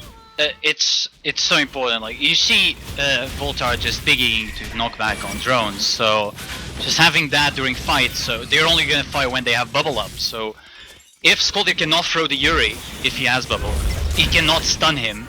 If he cannot push him away, he can do face mines and just slow them down however he wants. And Frog and Ayla are there to do the rest. So I think it's a great pickup. Oh, Esther sits on a mine, gets dashed, takes a lot of NATO damage, gets meat bombed by the Yuri, followed up by a Thornfish, not Thornfish, sorry, just a fish gun shot out of the Frog. He's going to end up picking off Edster again. 1-for-0 pickoff for the red team as they start to solidify a slight momentum advantage in their favor. A little bit of push going up top here. Nicky's going to take some damage, so will Body Hunter, and then they'll back off after chipping off about a bar or two off of that top turret. Snarequake coming out for Edster, so he's got a little bit more knockdown, at least a different kind of knockdown. Lockdown, sorry. And on the flip side, Body Hunter's picking up the Wraithstone upgrade on Frog here. Why Wraithstone? Oh, Wraithstone is just a great upgrade, especially on maps like, well, on every 3 competitive maps there is. Just Wraithstone is becoming really good because every time you have a creep, that's on squishies at least, like someone like Frog or like Leon, you have almost half of your HP back for a single creep. If you're 1 tick, you get 2 creeps, you're back in the fight, and nobody expects that. That's why it's so good. And when you have jungles around it, and besides you have control of the map because of Yuri, so you can easily access the enemy's jungle, you go for the creeps, you get full HP from 2 creeps. I mean, that is good. Probably not the best upgrade to go right now, but I mean, there are choices that players do, and this may be able to result in something very good for Frog here. Yeah, it's going to certainly allow him to be a little bit more of a pain in the butt. He goes in, gets a dash off. It's going to do a little bit of harassment damage, but harassment damage doesn't tend to do very well against Voltar. Nicky goes in, takes a bunch of damage. He's got a Choo-Choo Bomb on top of him. We'll have to back off. So will Tempest. Edster's looking for a punch on somebody to do something. Won't find it. Instead, he'll start helping Trigger to push this top turret. It's going to do a couple more bars there. Body Hunter going to eat an Earthquake, but it's not going to end up doing too much to him. Body Hunter actually gets thrown. Doesn't die. Okay, fair enough. Tempest comes in, gets the meat bomb off, hits 2 people with that thing. Nicky very low, needs to be careful. And Voltar will just heal up all of that damage that happened to the blue team in 1 simple heal bot. So that... Oh, Evil Eye. Some extra rage. It's going to do a little bit of damage to Jas there, and he's going to have to back off. But it really feels like the blue team has all the sustain that they need to really kind of push any advantage they get. They just have to find the advantage that they need in order to actually start pushing. To do that, they've managed to get Choo-Choo Blackmail and the 4-Eye Visor, so there's going to be dots kind of walking around all over the place. And Koi Robbers, piercing on the shot. Why is Koi Robbers really good on Choo-Choo? On Choo-Choo, I mean, makes the whole pistol black axis pierce through 1 enemy. I think it's just good overall in team fights, especially if you're like the most, like, probably the only viable way for your team to deal damage. It's Choo-Choo. And you're like piercing through Yuri, which is probably gonna body block most of the hits. I mean, it's just a good upgrade. Again, like, it's very hard to say if it's the right upgrade. Oh, we see something going on. Oh, yeah, we got Ayla Nicky trying going to in, come passes out an Evil Eye with a dash, but the blue team is positioned well enough that nothing bad's gonna happen yet. Cortex Tank does help out there with Voltar. The knockback on the heal bot is gonna be very helpful. However, Yuri has flash forward now, which is going to help negate that somewhat. They're going to be able to get right back into the fight very quickly, and both ranks of Angry Drawings and Piggy Bank have now been picked up by the Ayla. She's going full on into this, and we'll probably pick up pills later because pills are so good. But, yeah, that, like, big upgrades being picked up kind of all over the place. Bomb going to go ahead and get stuck to Tempest. Tempest will be fine. Nicky's just doing Nicky's thing over here, going in and out of rage and using, like, left click as well. That takes a pretty intense amount of micro for a game like Awesomenauts to be able to pull off effectively. Jas is taking some left click damage. Nothing big. Nothing really happening. Body Hunter gets snared. Gets thrown. Gets punched. Dead. A couple of shots to the face, and Trigger will be able to pick up another bounty for his build there. He's looking pretty good. A little bit of damage now going on to this top turret, but there is still the death ball here for the red team if they want to make things happen. And make things happen, they just might. Nicky's looking for an opportunity. We'll pick up some kills on the flip side. Get off an Evil Eye onto Jas. Or his heal bot anyway. Now Nicky's in a bit of a rough situation. He keeps getting knocked back by the balls. On the drone, sorry. He does pick up a kill onto Jas though with a well-placed Evil Eye. He's trying to avoid this turret. Trying to avoid the other turret as well. And it's too much. Trigger putting his turret and Ramona in exactly the right place to be able to completely keep Ayla stuck in the worst position possible. And Ayla lost her nerve. Ended up going down. A little bit of damage is going to end up happening there. But a 2-for-1 effectively exchange here for the red team. Totally fine by them. They're now ahead 4-3, 8 minutes into this game. Things are looking okay for them, but there's still a lot of fight left in blue. And Voltar now picking up weaponized Hull alongside his Warp Gate Overdrive and the Dark Matter shots on his drones as well. This is a very mobility, like, affecting kind of team right here. Between Skoldier throwing people all over the place and Voltar knocking people all over the place, they've got the ability to kind of control where fights happen. How important is that for them? It's just important. And right now, I see Hugh just like denying Nikki any look the knockback. What it did, Nick was trying to reach the jump pad, but it's just not possible. The knockback, Jazz using that Voltar to his advantage, and knockback perfectly him away from the jump pad, just keeps him in the DPS radius of Triggerfinger here. And I mean, that's what happens. They are denying Nikki the plays that he's known for. Nikki just tries to go in. He got shut down twice now that I was counting. And I mean, it's just very frustrating for them to be able to like rely on Nikki to like sometimes finish off, especially with Ayla.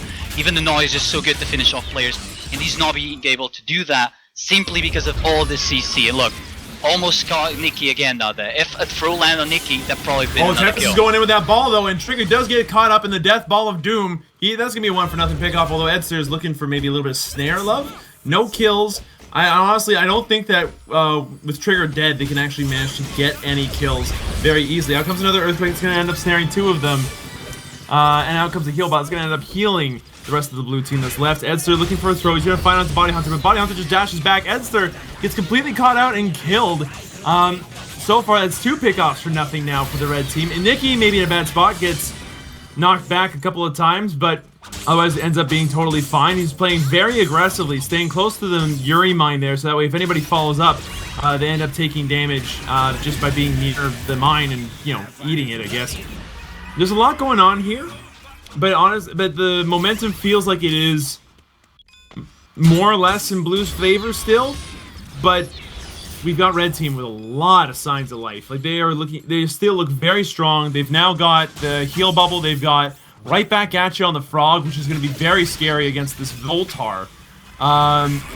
Since now all of those, droids are going to end up doing a bunch of damage right back to the enemy team. Nikki does not end up getting thrown. Out comes the Arbe. Jast ends up hurting himself about half of his own HP there. Nikki trying to go in. Body Hunter takes enough damage that he ends up going down to Edster. Now Nikki's going to go in, get off an Evil Eye, but at what cost? Nothing. And Tampass gets completely cornered, tries to do what he can to get out of there, but he ends up going down. That'll be a 2-for-1 pickoff for the blue team, but Nikki's not done yet. Gets thrown into the turret, and he gets punched, and he's still alive. Nope, Trigger's going to be able to pick up the kill. So that's going to be a team wipe now in favor of the blue team as they start to go ahead and push forward. Blue now has a significant amount of momentum, and they've tied up the score 7-7. Interesting upgrades being picked up. We got Bombshell by the Voltar here. How important is Bombshell against this red team? Oh, Bombshell is just dangerous, scary, and everything. There we go, another throw, and a throw into the mine. Look, as you can see, the heal ball was actually what killed Body Hunter there. And the heal mine is just so dangerous and like scary. Every time I see a Voltar getting that, it just makes me be more cautious and doesn't let me do the plays. And this team, they get juked. They're known for their plays. Body Hunter, Tempest, Nikki, they master the mechanics of the game. And if they cannot be able to pull the mechanics off, I mean, how will they be able to win the game? That is the question. Well, we're going to find out now. Body Hunter goes in for the best dash I've seen in a long time. Nikki gets knocked back a little bit, tried to find the kill onto Jas, won't find it there, and we'll still back off. That's so far a 2-for-0 pickoff off of what was an incredible initiation for Body Hunter, and then Yuri following it up with his bubble to just keep people in place. Now it's just a matter of getting Jas, killed effectively, because he's a bit of a nuisance, and with the way his drones are set up, he can defend relatively well, does a lot of damage in an AoE, and can knock people off, but he can't be in 2 places at once. His mobility is so bad that he just cannot be in both turrets quick enough to be able to stop that, and red team will end up picking up their first turret of the game, and, they're now ahead again in terms of kills. We got some pickups here from the Yuri. He's now got the damage and regen So damage on mines and regen from the Medican. We got pills being picked up by the Ayla, so the Ayla now has a ton of extra damage and some extra sustain thanks to Rubber Band Ball. And now's the size on the Neon Jumping Rope, meaning that she'll be able to hit more people more often, which is a huge damage upgrade, which we'll end up maybe seeing here. Body Hunter gonna go ahead and use his Harambe to actually use the Voltar's drone to knock back the Skoldir to miss the throw. That was sick. That was sick. These are plays that you only get out of games like this with pro-level players. It's actually really impressive. Nikki's gonna end up just raging people and, you know, doing it for free effectively there.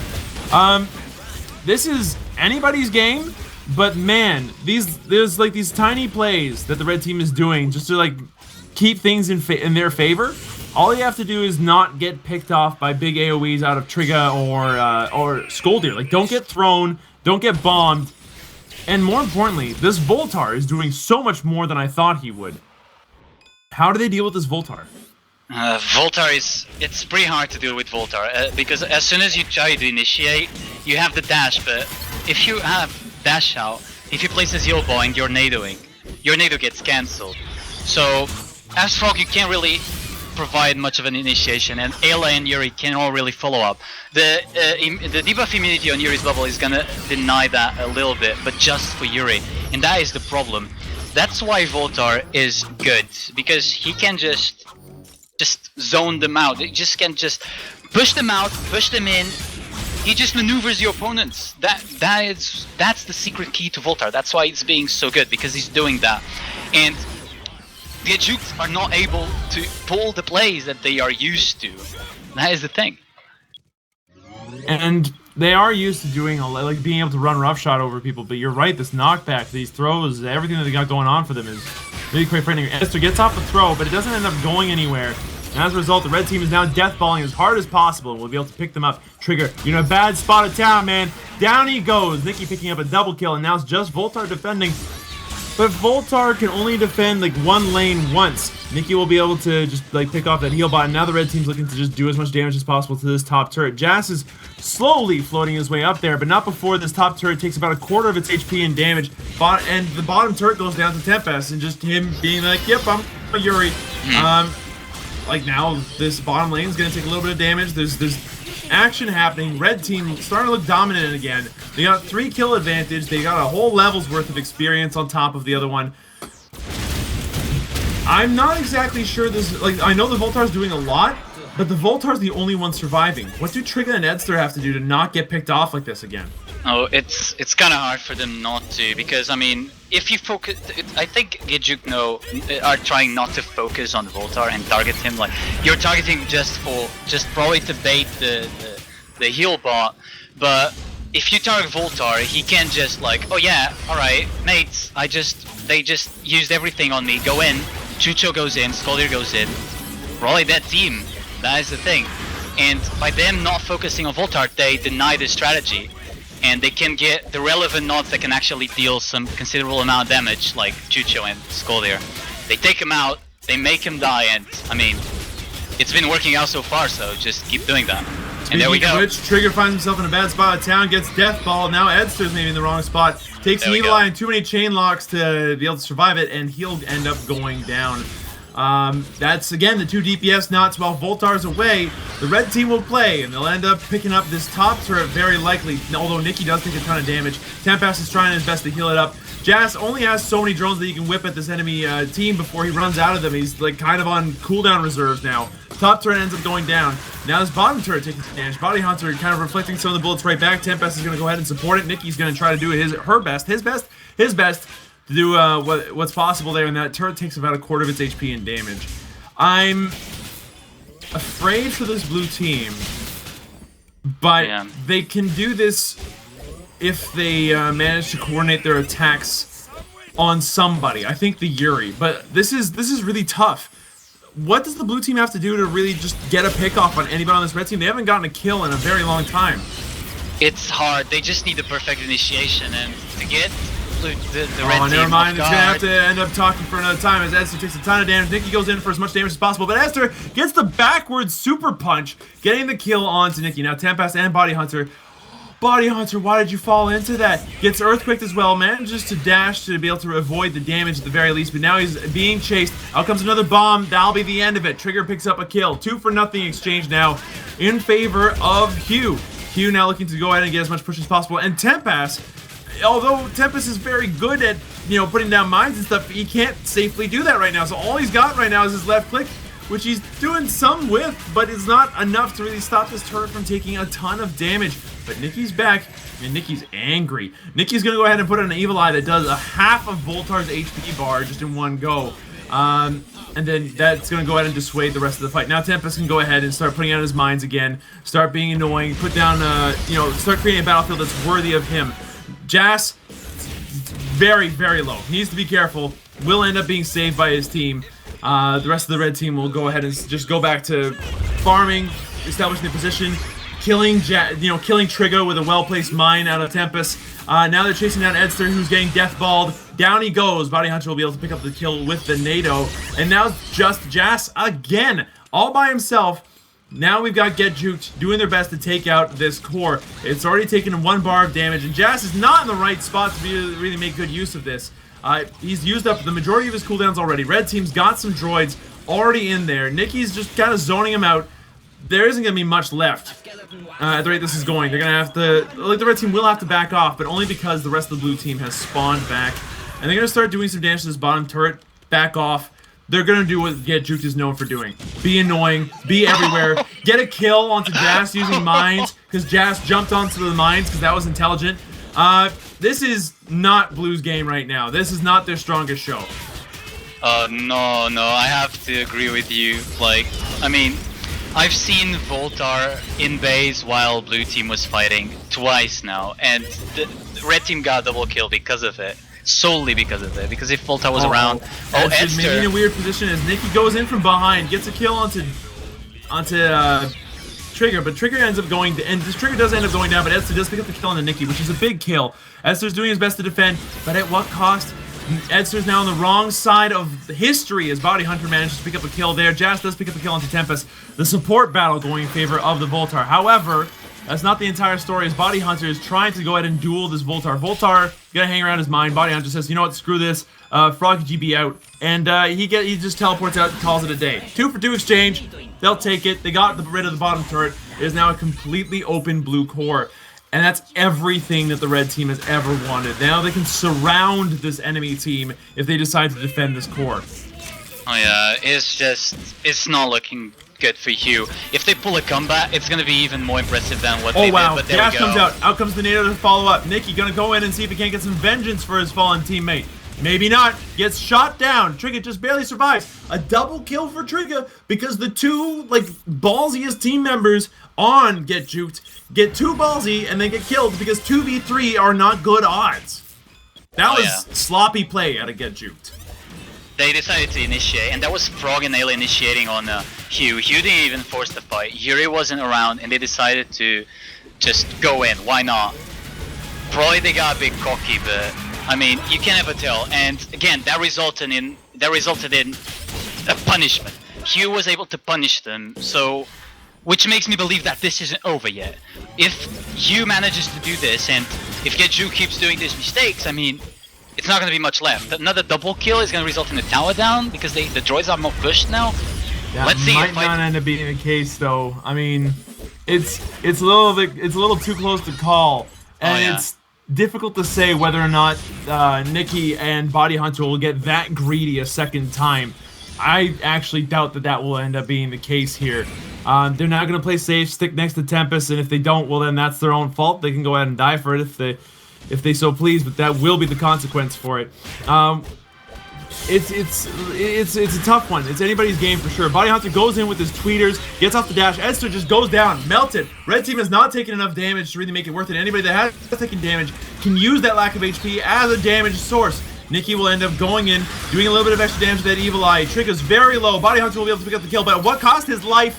Jas not going to be able to knock off Tempest because Tempest has the bubble. The space-time continuity device tells Tempest that he can go ahead and stick around wherever he likes. He also has the uranium-spiked mines, which means that his mines are really good for getting his HP back as well. He can just go in and meat bomb to his heart's content. so long as he doesn't get completely caught up by Jas here. Nikki gonna go ahead and start frontlining this, doing as much damage as possible.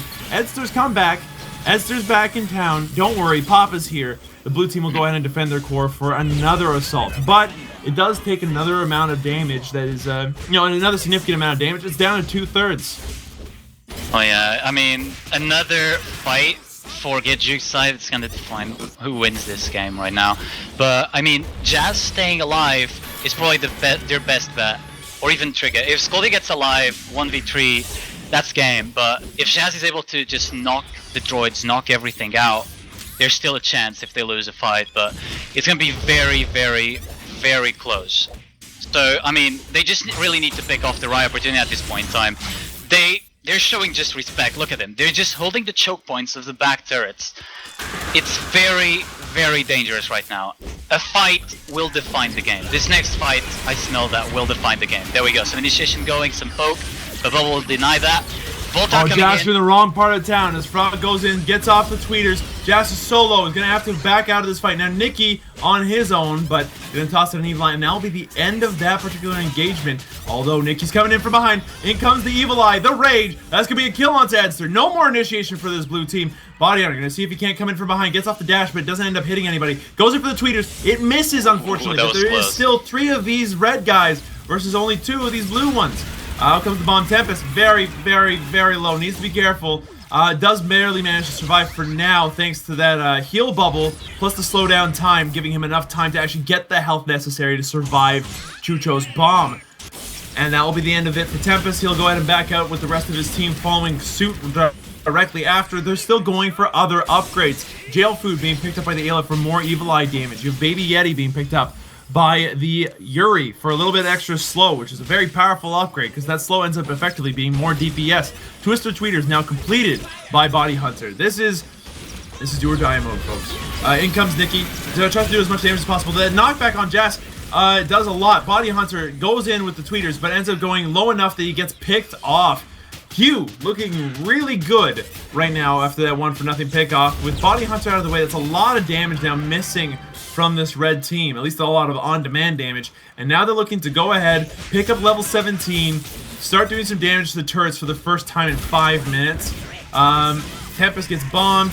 Edster, you're in a bad part of town, man. In comes Tempest. Out comes the Meat Bomb. Nope, Meat Bomb's not going to end up hitting anybody. And now the blue team just kind of solidifying whatever position they've got, looking for opportunities wherever they can.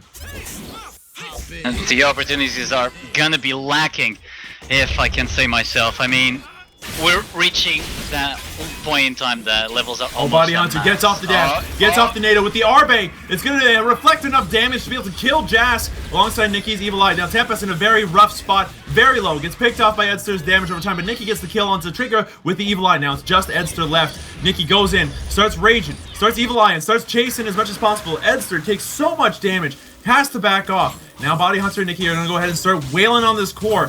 And Nikki is doing a large amount of damage to this core. Every swing is taking out massive chunks of this thing's HP. And down it goes. Too bad. Unfortunately, Nikki is the one that needs to go down here because that push was really strong. That was too much. The arrow attack damage may seem harmless, but in a long turret, he's just gonna melt your structures down, turrets or base. That was it was doing exactly 120 damage a swing with no damage upgrades. But he has damage upgrades. He's got a way. Yeah, but it only works against enemy Awesomenauts. Oh yeah, he wasn't Oh, well, there you go. There you go. It's just, I mean, that base just melted. He was like half HP. Ayla Frog single-handedly took that base down in like 15 seconds. That was it. Skull there was nothing he could do. As long as Ayla, Nikki just doing the right call. Body Hunter, go up ahead, just deal some damage. I'll try to make sure that this Skull there stays back. So he went in like a boss. He just fights him, makes him low HP, and says, stay down, goes to base, and just deals the damage they dealt.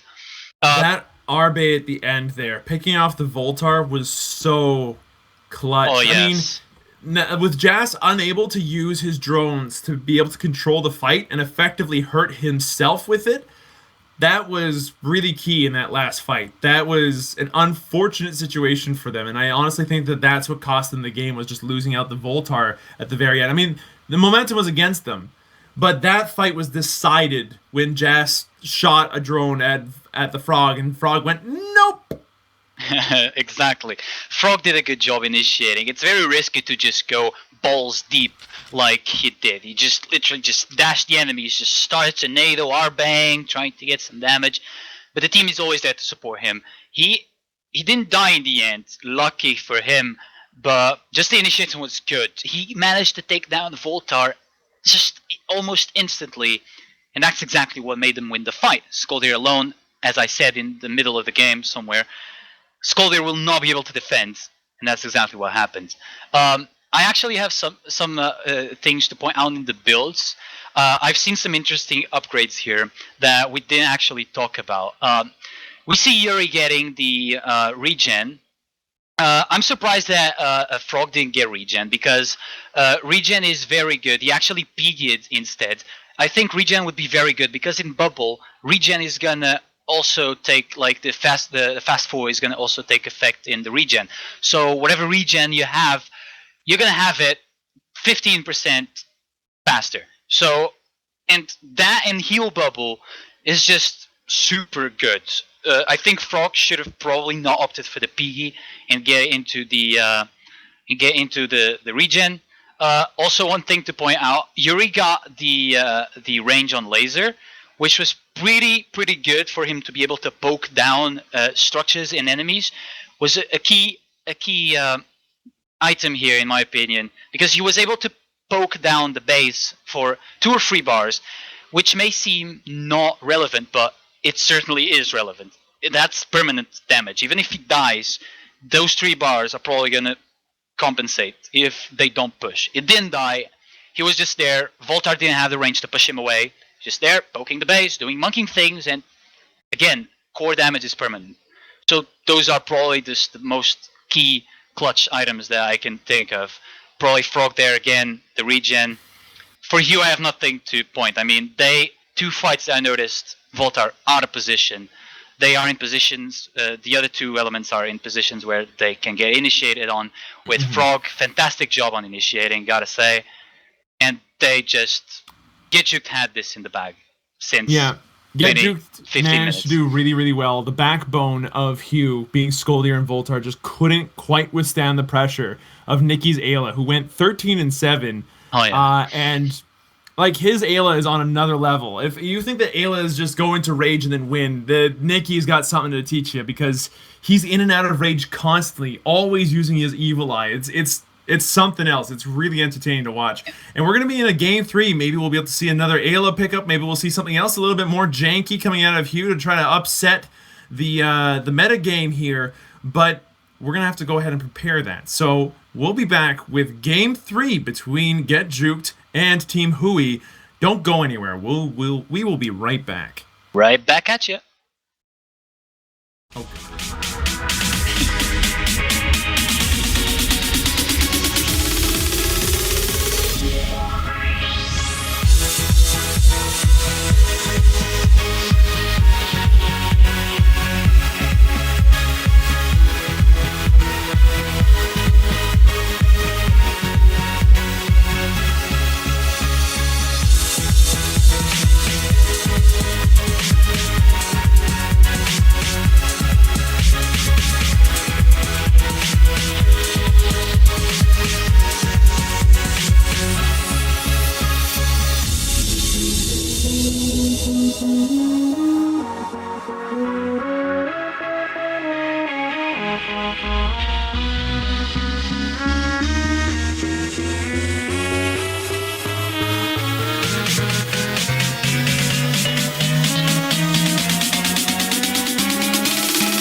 Hello, everybody. Welcome back to Awesomenauts Rumble. After our short break, we are here with more Rumble matches for you wonderful people.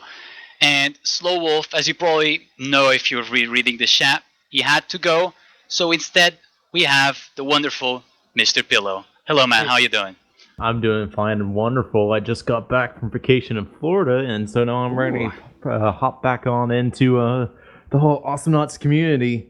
So, yeah, I'm pretty stoked. I'm feeling good right now. How are you doing, Skinner? Oh, I'm doing quite okay. I've just casted a few games, the two previous games, and talking about these games, this is just the best of 5 that we're currently on. Get Juked versus Hugh. Get Juked has won the 2 first games, so if they win this one, that's gonna be it. It's the best of 5, remember, so Hugh still has a chance, but they need to win 3 games in a row in order to win the set. That's exactly what we're going to be seeing here. Mr. Pillow, would you like to run us through the draft of this third match? I absolutely would. So we're looking at Team 1 is Harambe United Elegiggle, and Team 2 is Get Juked. Team 1, they're going to start off with a band of Swiggins. Get Juked is going to come back with some those standard bands of Scoop and Sentry. Then who's going to come and band Scolder? Nikki Scolder makes sense. They're going to first pick Vinny, and Get Juked is actually going to go for the same comp that they did last time and double pick Isla and Froggy G. He's going to come back and pick up a Genji, oddly enough. And then they are going to be banning out Rocco. In response, Get Juked is going to ban out Chucho, getting rid of all those DPS options that Trick is so fond of. And now they're going to pick, who will be picking up for the last pick to be Voltar. And in response, Get Juked is going to go the exact same comp and pick up a Yuri to finish it all off. What do you feel about these comps, Skinner? Well, again, I'm super afraid of Get Juked at the moment, and they showed off a great game in the second match of this set. I mean, they literally went in for the initiation, like random initiation. As soon as they had the chance, they just went in. No fear, no regret. They just went in every time they could. And it worked perfectly for them most of the times. So right now, Hugh has a comp that is very supportish. I mean, I'm not really a fan of this comp, I'm not gonna lie. Genji, it's a good knot. Voltar, good knot. Vinny, very good knot too. But Voltar and Genji to support just the Vinny? That is a bit like, we haven't seen this. I haven't seen this draft yet, like in the tournament. Like where we go for 2 supports for a Vinny. Like this specific draft, like this picks, this comp. I haven't seen this. What are your thoughts on this? Like, it's weird. I don't think they could have picked a worse comp to do this sort of experimentation again. I'm kind of confused, honestly, because, okay, ever since Hugh started out with Voltar, they're the ones who brought Voltar into the meta. Oh, and yeah. I believe they started playing Voltar around last August, right before the Awesomenauts League with Bets Autumn. And the thing they always said was, hey, Voltar is good, you know, you can counter Isla, but the one thing you can never do is you can never have Voltar versus Frog. Always got to make sure Frog's off the table if you're going to try Voltar. That's what I would hear directly from Edster and Jas123C. And now to see them 2 games in a row pick Voltar versus Frog, who last game Frog just danced all over Voltar like he wasn't even a knot, like he was like a freaking droid. I don't really know what's going through their head. These guys barely have any damage. They have one real solid initiation. Well, and like the amount of finesse, the amount of just style that they have to pull off, the amount of setup and work that they have to do to get a single frag is unreal. They have to time all these things around Genji Cocoon while zoning people out and making sure they don't overcommit. And like Get Juked is literally just going to walk in, do a face roll over their mouse, and put all their abilities in cooldown, and probably walk out with a kill or 2 pretty much at any phase of the game, whether it be early, mid, or late. If they do get to the late game versus Hugh might be able to pull off some Monarch Blessing shenanigans with Genji, combined with the Silence Cloud, they could be able to make it work. But, okay, Hugh has to play 10 times better than Get Juked here. If these guys play at equal skill levels with equal reaction speed and equal game sense, Get Juked wins is the bottom line to me. Who needs to play 10 times better than Get Juked in order to make this work? Because Get Juked just has such a lower, what would you call it, win condition than who does, in my opinion. Yeah, it's like it's easier for Gitjuk to get kills than it is for you. That's what you're trying to say, right? And I have to completely agree with you. Like, Gitjuk is just like dash in, go in, damage, boom, you're dead.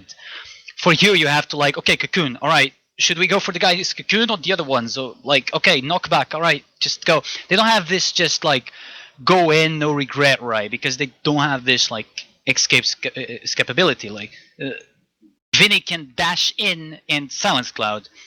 But what about the other damage? Like, Voltar can deal some damage and knockback, but I feel like that Voltar pick is not correct. I mean, yeah, you can go for Voltar. I mean, it's just super weird. I don't think it's going to work out. I think Gitjuk are going to have an easy time beating this comp.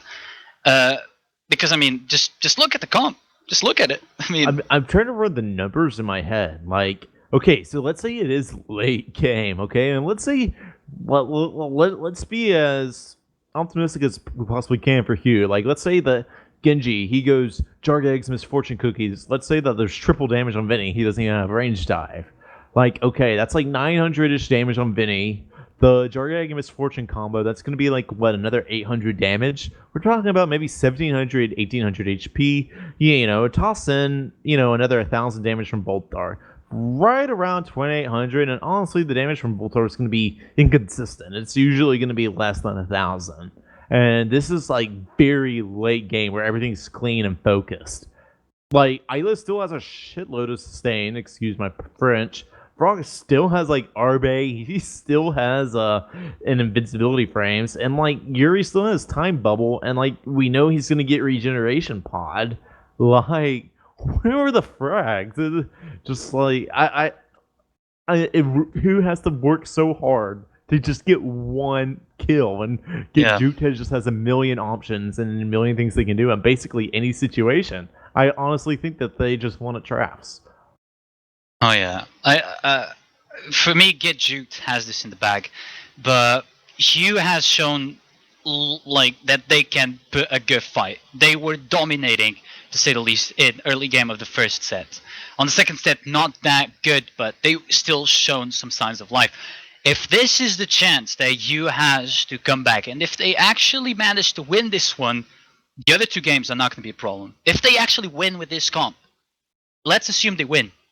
The next two games are not going to be a problem, because if they can win with this, they're going to get so much confidence that Get Juked is just going to be a mess, just complete a mess. So I think we've been discussing this for far too long. I really want to get into the game. Mr. Pill, are you ready with the 9-second mark on the replay here? Let's do it, sir. Alright, on my mark, let me mark this time. Slow-Wolf did that, but now it's me. Have the honors. Alright, 3, 2, 1, mark. Off they go, Mr. Pillow. Let's introduce once again the players. And we have Nikki playing your Isla. You have Tempest playing your Yuri. And you have Body Hunter playing your Froggy G. Get Juked is just taking that exact same comp on the same exact players. Jas is going to be picking up the Voltar. Sam is going to be playing the Biddy. Sam being subbed out for Trigger there. And Edster on the Genji. And we are already off on a pretty intense fight there. Right there happening in the jungle. They get already getting low, but they're chasing down Edster. But the Martyr Blessing is going to get popped off and just barely save him. Body tries to do a body block there, but doesn't get out the NATO. And that's going to mean that Edster gets out just a tiny sliver of HP. Already very intense gameplay. I really like that body block we saw coming out from Body. And I think that's a bad sign of things to come versus you. Right now, there's no kills, just some zoning out. We saw that fight. But I think an indication of how superior the comp is the fight happened in the enemy jungle. Now Voltar is gonna be in a very dangerous spot here. Nikki, you gotta be careful with that, man. Just like Nikki will go in on you. Cocoon hitting it. Just Valiant is gonna dash in, no regrets, that's the thing. And then Tempest is there to support the bubble. Heal bot destroyed.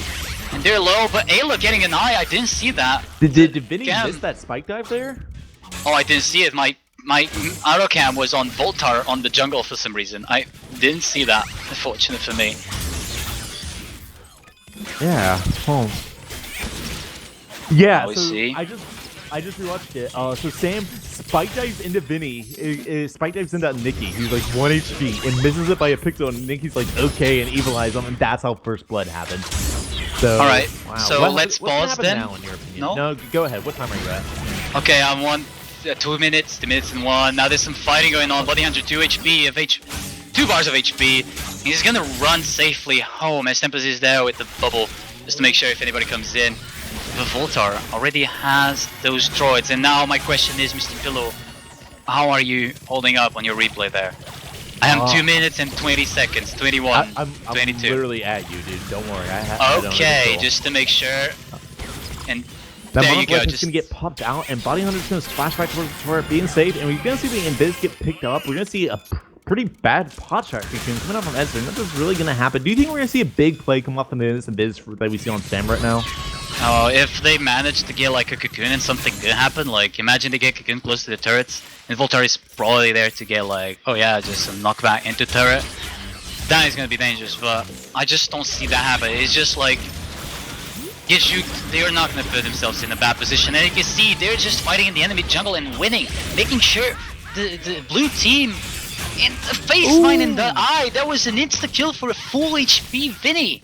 That's what I'm talking about. To be really greedy right there, and yeah, you know, they're like, okay, hey, we're getting low, we're probably overstaying our welcome. Then he's like, okay, I need to be in the right position, and they just get like the cheekiest kill. You know, is what I said. They went up and pressed buttons. Like Nikki just went in, was an Isla in Vinny's face. Dippet's got a really nice mine out, and bye Vinny, even though they were all low.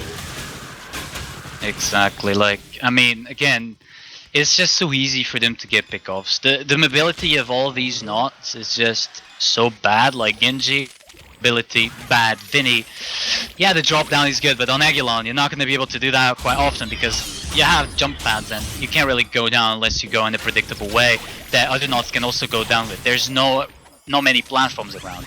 And Voltar, well, we don't have to discuss Voltar's ability to walk. And now some fight going on again in the Blues team jungle. Just the red team just making sure they just keep that map pressure to get the invis because they know if Hugh gets the invis, something bad might happen, and that's the perfect dash. You RB the cocoon on the Edster.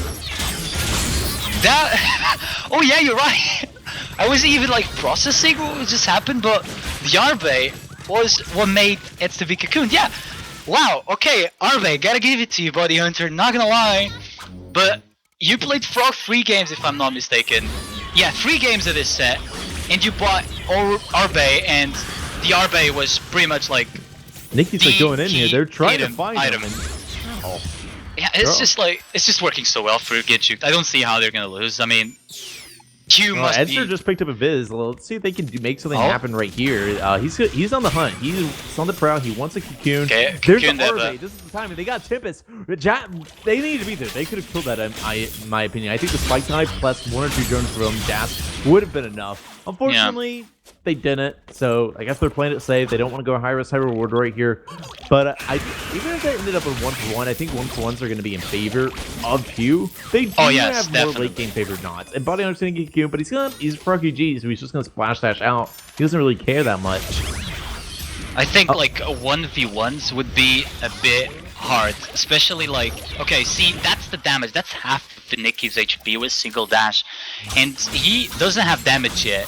When he gets damage, even with pills on Nikki, that's gonna be half of his HP or more.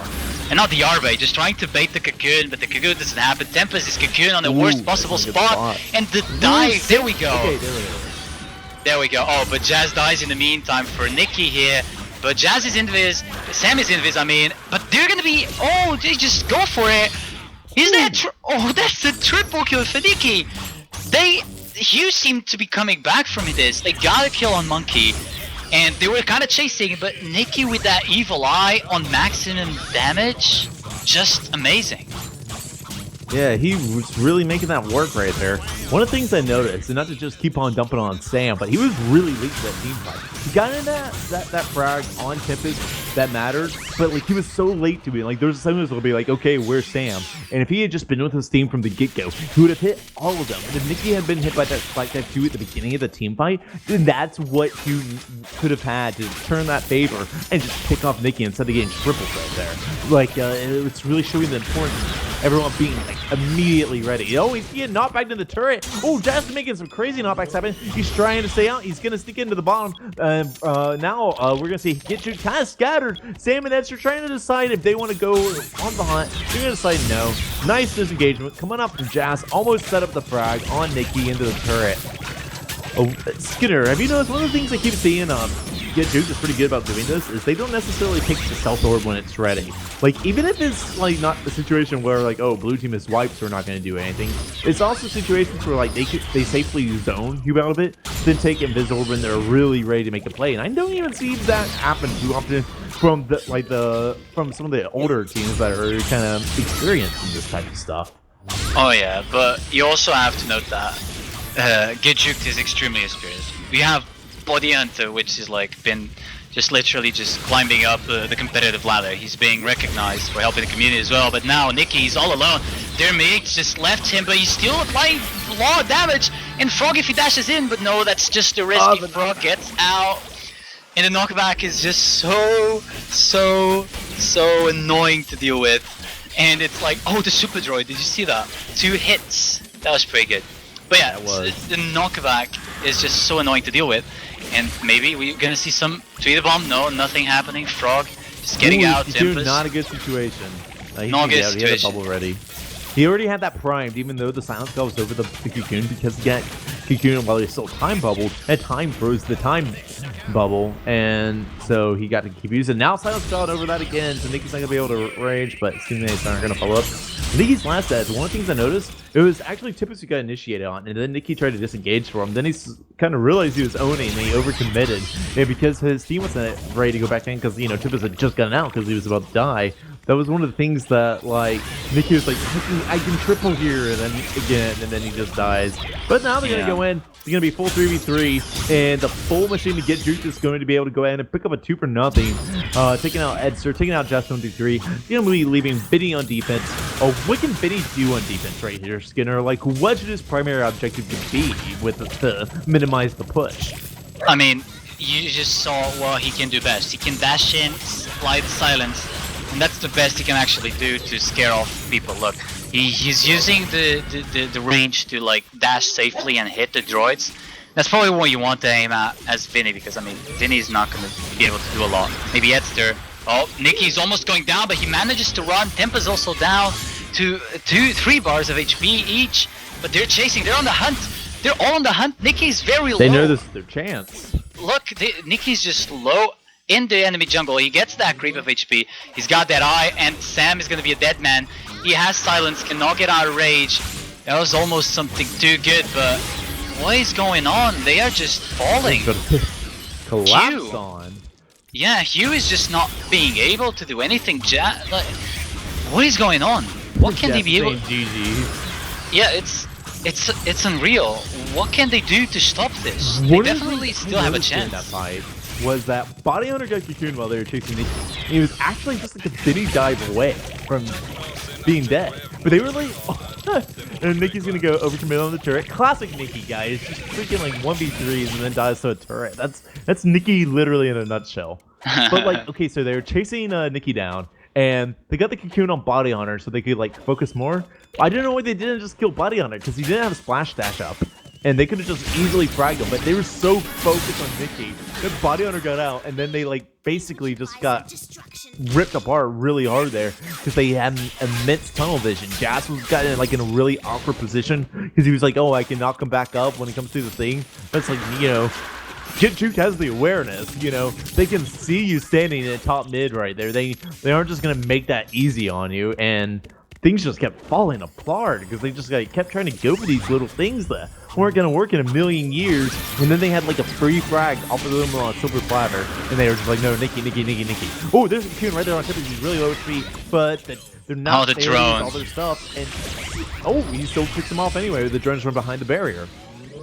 Oh yeah. But Nikki's gonna go ahead and pick up Sam. Isla versus Vinny. Classic combo, not in favor of Vinny. Jas getting picked off. He's gonna get out actually extremely low. Even though he's R-bait, he still manages to get in like one, what do you call it? Knockback drone that really saved his life there. They know Edster's and Viz. Oh, wow, he R-baited him on the Invis. The prediction. Jazz That will was come in with pretty the knockback sick. to disengage. And now they're all going to be getting out. That's hilarious, man. Getting the confidence of that Arbe there. Oh my gosh, he's getting so low. Ed's going to come in and get the dive in. Excuse me, Sam. That was insane.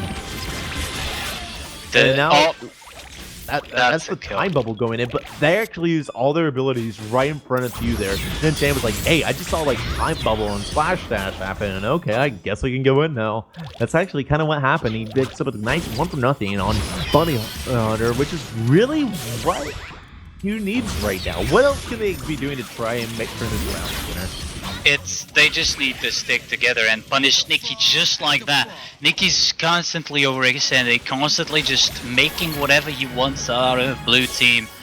And they have to put a stop to that. That is the first step, and they have taken it. They're now ready to push, but Body Hunter Tempest are hiding in the corner. He always initiates with the Arbe, and now he's going to be able to dash out to the turret to be able to be in safety, but that turret is going to go down probably. Are they going to commit to that? Yeah, just Body Hunter trying to dash in. Oh, he's not gonna commit, but Tempest, yeah, that's a dead Tempest. Tempest just went in, Body Hunter went back, and Tempest got caught in the middle, and he just died. And now, oh, this is not looking good. Thank God for the cocoon on Body Hunter, but the great dash coming in. Voltar is 1 tick of HP. The eye hitting Esther instead. The Mara Blessing just made the day, and Sam's gonna die, and oh, Jazz, he's gonna die as well. No! That's another triple kill. Dude, Nikki dribbles, come on, Jazz. After all that, like, you just saw Edster, like, sacrifice himself for you, and then you go back in at, like, 1/5 HP versus Frog Isla. What? You need to slightly smoke what you're smoking, brother. That's all I gotta say about that. Not gonna lie, but he probably should have stayed back, especially because Voltar is so good defending. Probably not the best, but he's just so good at keeping. Oh, there we go. Body Hunter just stayed there a bit too long. Tempest is gonna get out with Bubble, but Ayla, look at where Nikki is. These guys can't commit to this fight. They got like 5 droids on the base right now. They do manage to take off Nikki. Okay, and they're gonna clean it up. They're gonna knock him off. Not that bad. Not that bad. Okay. I thought this was going to get like a lot more drawn out. If that barrier had gone down a little bit earlier, Nikki would have been able to juke a lot more. He could have kept them distracted a lot more, which is what I think he was trying to go for. And it's kind of just a missed opportunity that he's really darn about. Probably went for like assuming that the barrier would close off like really soon, so he would be able to have time to go there and actually use the barrier to his advantage. So like, there we go. Body Hunter and Tempest need to get out. And he's going in. Oh, just barely misses the cocoon. If the cocoon was there, maybe a spike dive would be able to kill him because he had no dash. And now Nikki coming in. Look, Nikki just goes walking, doesn't even jump, just straight walks. Cocoon on the Body Hunter. That dash damage is just so huge. And then now Tempest and Nikki single-handedly gonna take down Edster. And now Ayla is there. This is not looking good. He cannot get out of rage. That's pretty funny, not gonna lie. But they're solo. They need to heal, and that's gonna be damage applied to the core. Look at Tempest there, using his laser to apply damage, and as soon as Sam dashes in, that's just damage, and he dies, almost dies. And well, Jazz just died here. There's nothing, there's no much like Sam can do here all by himself. They're healing with the bubble, and Sam tries to dash to get the creeps. This may be game right here. This may finish right now. Oh, here's the cocoon. Yeah, they could definitely make slamming up this. There it is. There's a 1-0. Yeah, maybe put this out. Walter's about to be back. You gotta play this carefully. Edster gets another cocoon here. Then it's gonna happen. Oh, Nikki's. He misses the eye. He misses the eye. He was trying to be sick. Come on. All right, guys, get the droids off. Get the droids off. They got the droids. Do it? They got. Is the question. Oh, that would be sick, man. I would love to see them get a wipe, rush that top tower, and get that last. Going for it. No way! No, the cocoon reflected! The cocoon reflected, dude! Body Hunter just goes in. The cocoon, that was so good. That's so hilarious at the same time. Oh my god, that's gonna be game. They win it 3-0 against Hugh. That is it. That is it. Hugh, they're out. 3-0. Yeah. That was intense after all the hype surrounding this match and like all the intensity. Everyone thought it was going to be in favor of Pew after just the kind of a lot of the talk about the players and the roster changes and, Tempest versus Edster, to just see this clean 3-0 come out of here. What are some of the things that Who could have done differently? Oh, I draft differently. I think they just messed up the draft. Like, they always draft this, like, they don't go for that like old school froggy swigs, just burst in, insta melt the HP of that enemy.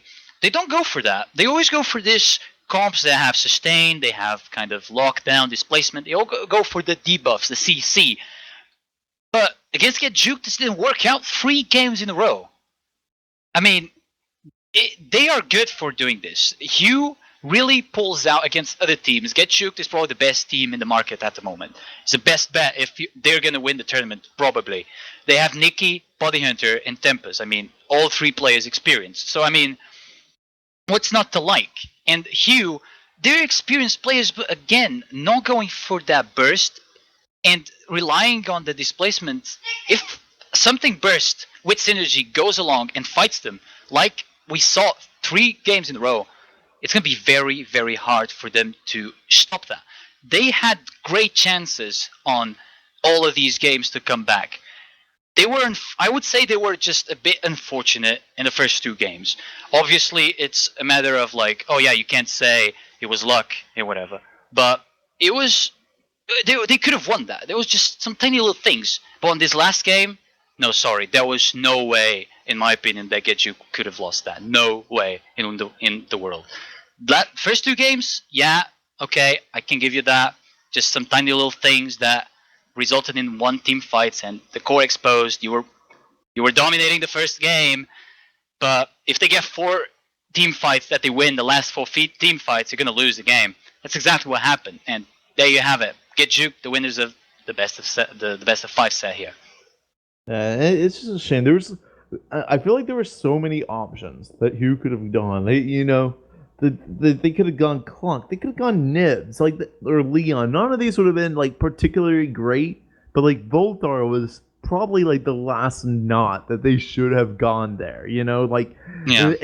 They went. That wasn't just like not a good pick. It was like a downright bad pick. Like there was just so many things still on the table that they could have. That would have been better than what they have here. They have no damage. No damage the damage that they do have is basically single target. Like they have redundant CC. Like they have too many knots doing the exact same job, essentially, that they didn't need more than once. You shouldn't be needing the support of Genji and the support of a Hillbot all in one team fight. Like you're either gonna survive with just one of those, or you're not gonna survive at all. You know what I mean? Exactly. It was just super hard, this last game at least. Alright, Philip, before we go into our break, I would like to ask you, in terms of builds, what you see here that could have changed, that was key items. I really want your feedback on this, because you're always that guy that, oh yeah, numbers, math, this worked because of numbers and whatever. I really want to see your input on this, builds. Primarily, Sam missed the crap load of spike dives, so he probably should have gotten range. Okay, good point. I just again want to iterate. First blood was him spike diving into a 1-bar Nikki and missing it horribly. Nikki's like, "Oh crap!" and just quickly evilize him for the frag. It was kind of cringy to watch. Not gonna lie.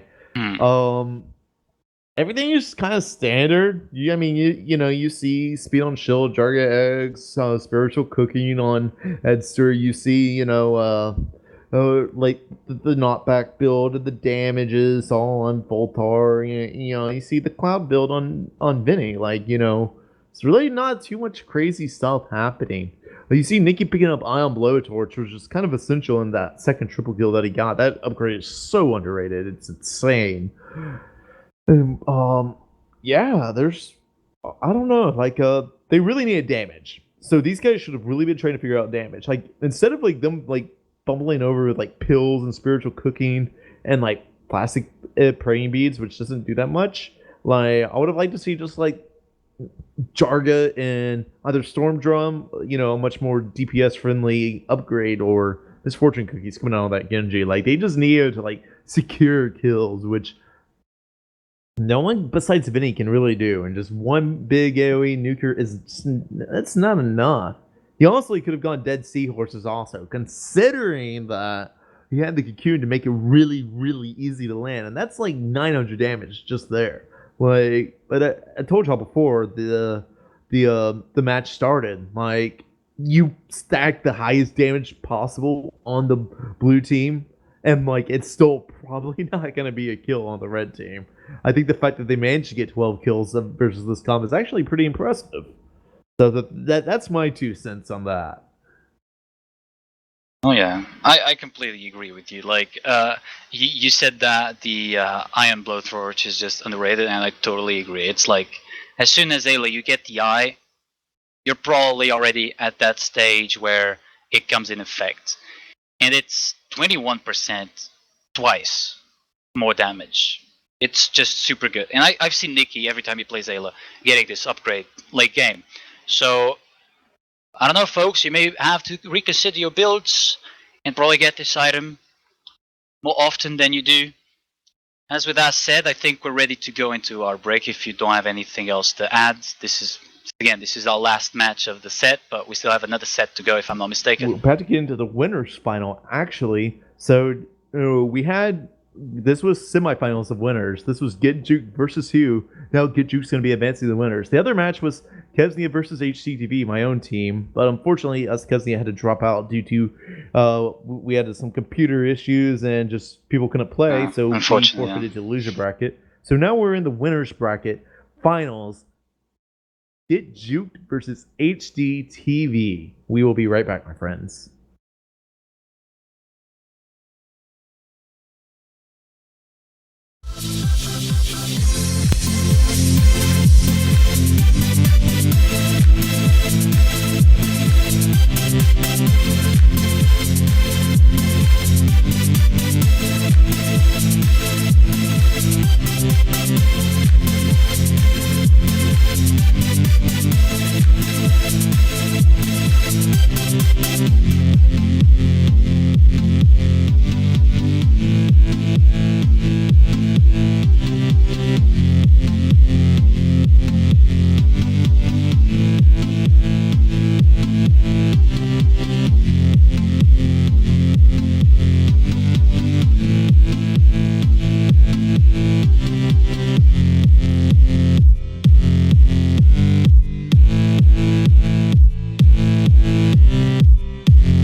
And hello everybody, welcome back to the Awesomenauts Rumble. I'm going to be one of your casters for this final game of the night. I'm Edster, and joining me, I have the wonderful, the very good Canadian, not going to rank him in order, I have Uberanzi. You're so mean to me. But anyways, I'm glad to be here. We're on the last set of the night, I believe, for this tournament stream thingy-madooger thing. So, last set was ridiculous, and we now know that Harambe is the most broken upgrade in the game. Absolutely, but that's not what we're talking about right now. What we're talking about right now is this next set between Get Juked and HDTV. And we've got the drafts for the first game here in this. I believe it's also a best of 5. Yes, this is indeed a best of 5. This is going to be the semi-finals, although you could argue it's the finals of the winners bracket. So these are the last two teams that have made it without a loss so far. Yeah, very exciting. So this is a pretty big match in the tournament. But either way, would you like to start us off on the picks and bans and whatnot? Absolutely. So for this first game, we're going to be looking at a game on Agion. Team 1 is going to be Get Juked. They're going to start with the Sentry ban. HGTV, they're going to be Team 2. Follow up with a Genji and a Yuri ban. Get Juked are then going to ban Rocco and pick up Scoop. HGTV going to respond with a Vinny and a Ted double pick. Get Juked are going to pick up a Leon, ban out the Coco. HGTV bans a Swiggins. Get Juked picks up the Ayla, and HGTV finishes with the Lux. Uberanzi, does the number of S tier picks on Get Juke's team concern you a little bit for HGTV's well-being? Yeah, maybe just a little bit, but I mean, like, Ted is a thing, and you know Ted is obviously the greatest character of all time. Of course, yeah, there is absolutely zero Get bias Juke's team from these casters. Absolutely not. But Get Juke's team is pretty freaking terrifying. I would not want to fight that team. And they do have respectable damage too. They've got the solid CC from Scoop, just snare him, and then you got silence, and then you've got so much damage from Ayla, so it's just that's gnarly. But on Team HDTV, you've got Vinny, Ted, and Jimmy/Amy in the 5000. Good amount of damage. Got some AoE silence there. I personally love playing Ted, and with the invis on this map, it's just gonna give the HDTV a lot of utility. But I think Get Juked has definitely got like the stronger just team in general, just the stronger like cookie cutter setup. But I wouldn't rule out HDTV. Yeah, definitely. I mean, it's going to be a lot of work for HGTV to win this. Although, in terms of kind of map-specific notes, you've got Vinny, which works very well on Ag, and you've got Lux, which works very well on Ag using the hidden areas. So, we'll see. But I think we should get into the game itself and see how things play out. So, Uberanzi, I think I'm going to give us a countdown. Are you at the 9-second mark? I am indeed at the 9-second mark, and we will go on. Go. 3, 2, 1, go. And the teams are dropping down now on Agion. We've got that nice stealth orb. And looking at the red team, Get Juked, we have Tempest playing your Leon, we have Nikki playing your Ayla, and finally we have Body Hunter playing your Scoop, his trademark pick. On the blue team, HGTV, we have Jenna playing the Lux. We have Badass Ketchup playing the Vinnies. A fight breaks out here. Nice airstrike landing onto Nikki as well as a dash. Not quite enough to get the kill. but Nikki is going to get away. Badass Ketchup now teleporting back. And to finish off Team HGTV, we have a Pushkin on the brand spanking new Scourge Captain McPain, also known as Ted. Yes, and that was a really good airstrike at the start there. It was just almost got a easy pick there, but Nikki's actually going to get the kill instead, so it's not going to go to the blue team first, it's going to go to the red team here. Team get juked. There's the hammer on Pushkin.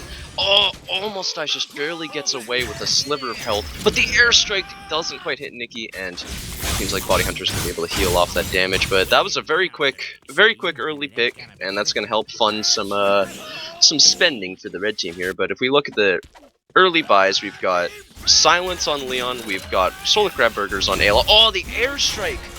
The airstrike on Tempest just gets him all the way from bottom lane and just finishes him off and gets that nice pick. And Nikki's actually kind of hurt. His Badass Ketchup going to try and go in and get the kill. Nikki's hurt on bottom. Pushkin's got that Tedris actually. I just noticed that now. He's got Tedris here, which can help a lot with poking and picking up those kills when they have just a sliver of health. And I personally love Tedris. What do you think about the bank and the Tedris pick? Yeah, it's nice. I mean, it helps a lot with the long-range poke, and it helps, of course, with brawling. When you're dealing with Ayla, if you can prolong the fight long enough, Tedris and shotgunning does tend to kill Ayla faster than the Ayla kills you. But we are dealing with Nikki's Ayla, and Nikki's Ayla is in an entire different universe of Aylas. So we're going to have to see if Pushkin can do it. But Pushkin's Ted is quite formidable. You saw the airstrike placements, he's been getting some very solid ones already. And, you know, if anyone can do it, then it's going to be Pushkin. We just see an airstrike landing on Tempest there. He's injured, but he's going to get away mostly unharmed. Looking at the builds, we're seeing triple piggybank on Team Get Juked. They're really rushing for this early game damage. We're seeing, well, early game damage and utility. We're seeing SKB on Ayla, we're seeing one step of Silence Tongue on Leon, and of course we're seeing that bindings damage on the Scoop. Ted, meanwhile, building into a bit of AA damage. We're seeing range dive on the Vinny. No Cloud yet. Overall, some reasonably interesting builds. Is there anything that kind of piques your interest?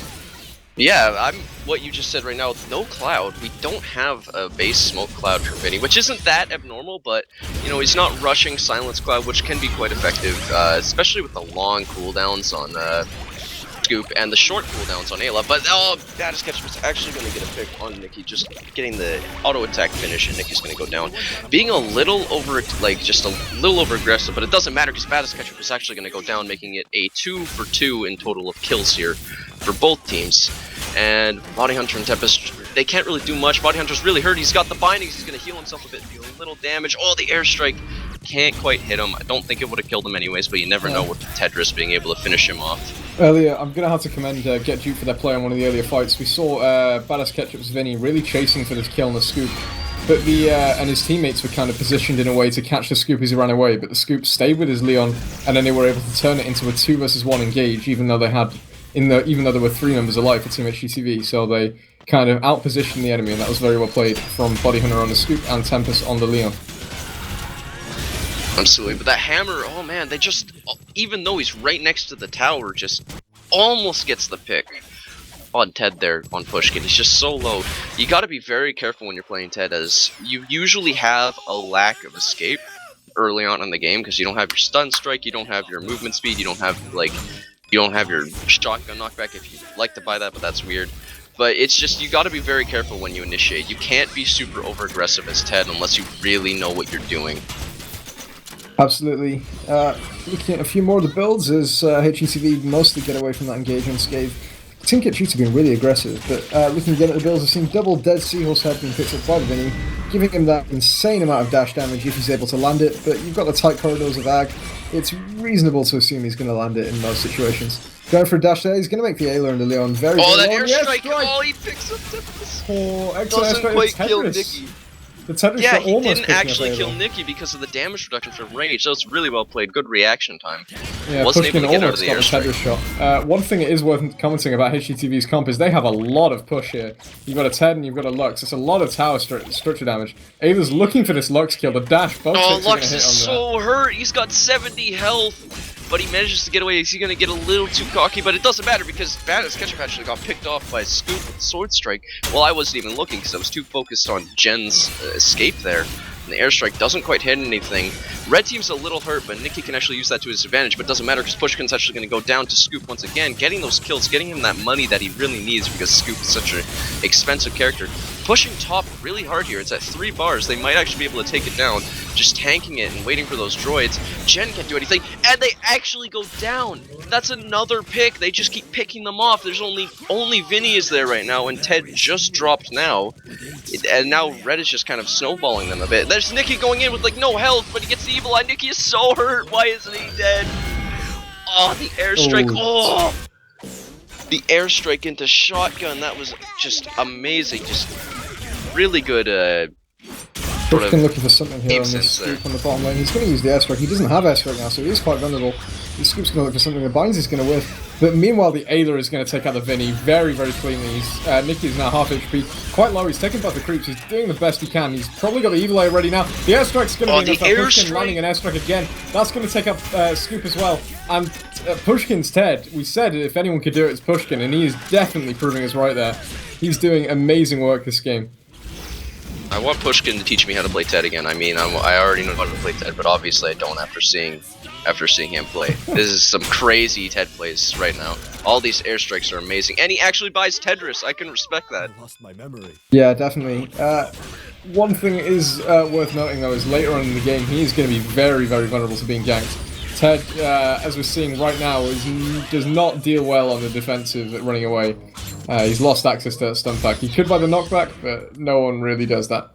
So, Ted's best form of defense is to be insanely aggressive and kill them before they get a chance to kill him. Aggressiveness, though, it looks like Tempest is actually going to pick up 1 kill, but not just 1 kill, but 2, with Nikki getting the last hit with the Rage, meaning that's 2 down, and Ted is dropping right now. So the red team, we weren't even paying attention, red team's basically gotten a wipe here. It's just pushing bottom, 2 bars, 1 bar, and it goes down.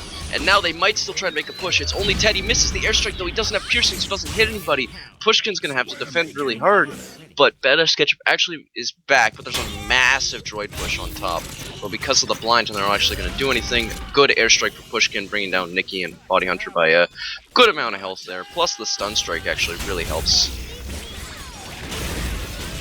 Yeah, definitely. Again, these fights, it just seems like it's pickup after pickup, but there's an insane airstrike. Ted, this is basically pornography for us Ted mains right here, because this Ted gameplay is insane. I love it. He's just landing airstrike after airstrike, and they're just so perfect. He's hitting 2-3 people, landing the stun and turning these teamfights completely. The Vinny there, landing both dashes for the damage. This is ridiculous. This is such back and forth gameplay. We're seeing the kills are tied at 9-9. The XP in favor of Team HGTV actually, since they've got a few kills. But right now we've got Pushkin just leading the crew here. They're just his ghostly crew. I mean, you've even got Vinny with the right skin too. It's perfect, and they're just that triple kill and the airstrikes are so good. Just Ted is getting fed, but we're still even on kills right now. It's 9 for 9 for both teams. So they're not that far apart, but there's definitely a lot of solar for Ted, but the rest of the team is a little lacking. Red team has a bit of a ground advantage though, because they've killed both front turrets, but it looks like frickin' Ted is actually going to go down to Scoop with just so much damage from Get Juked with Ayla Rage, Scoop Bindings, and Tempest just doing extra damage as Leon, because he's Leon, he's an assassin. It just melts him, but he's already going to start dropping back. But are they going to try and make a push here? There's a just barely misses the Evil Eye, and he gets away because of, I believe, movement speed on Cloud after using Cloud, which is interesting. Jen's going to go down, though, and they're going to push bottom bit here, maybe?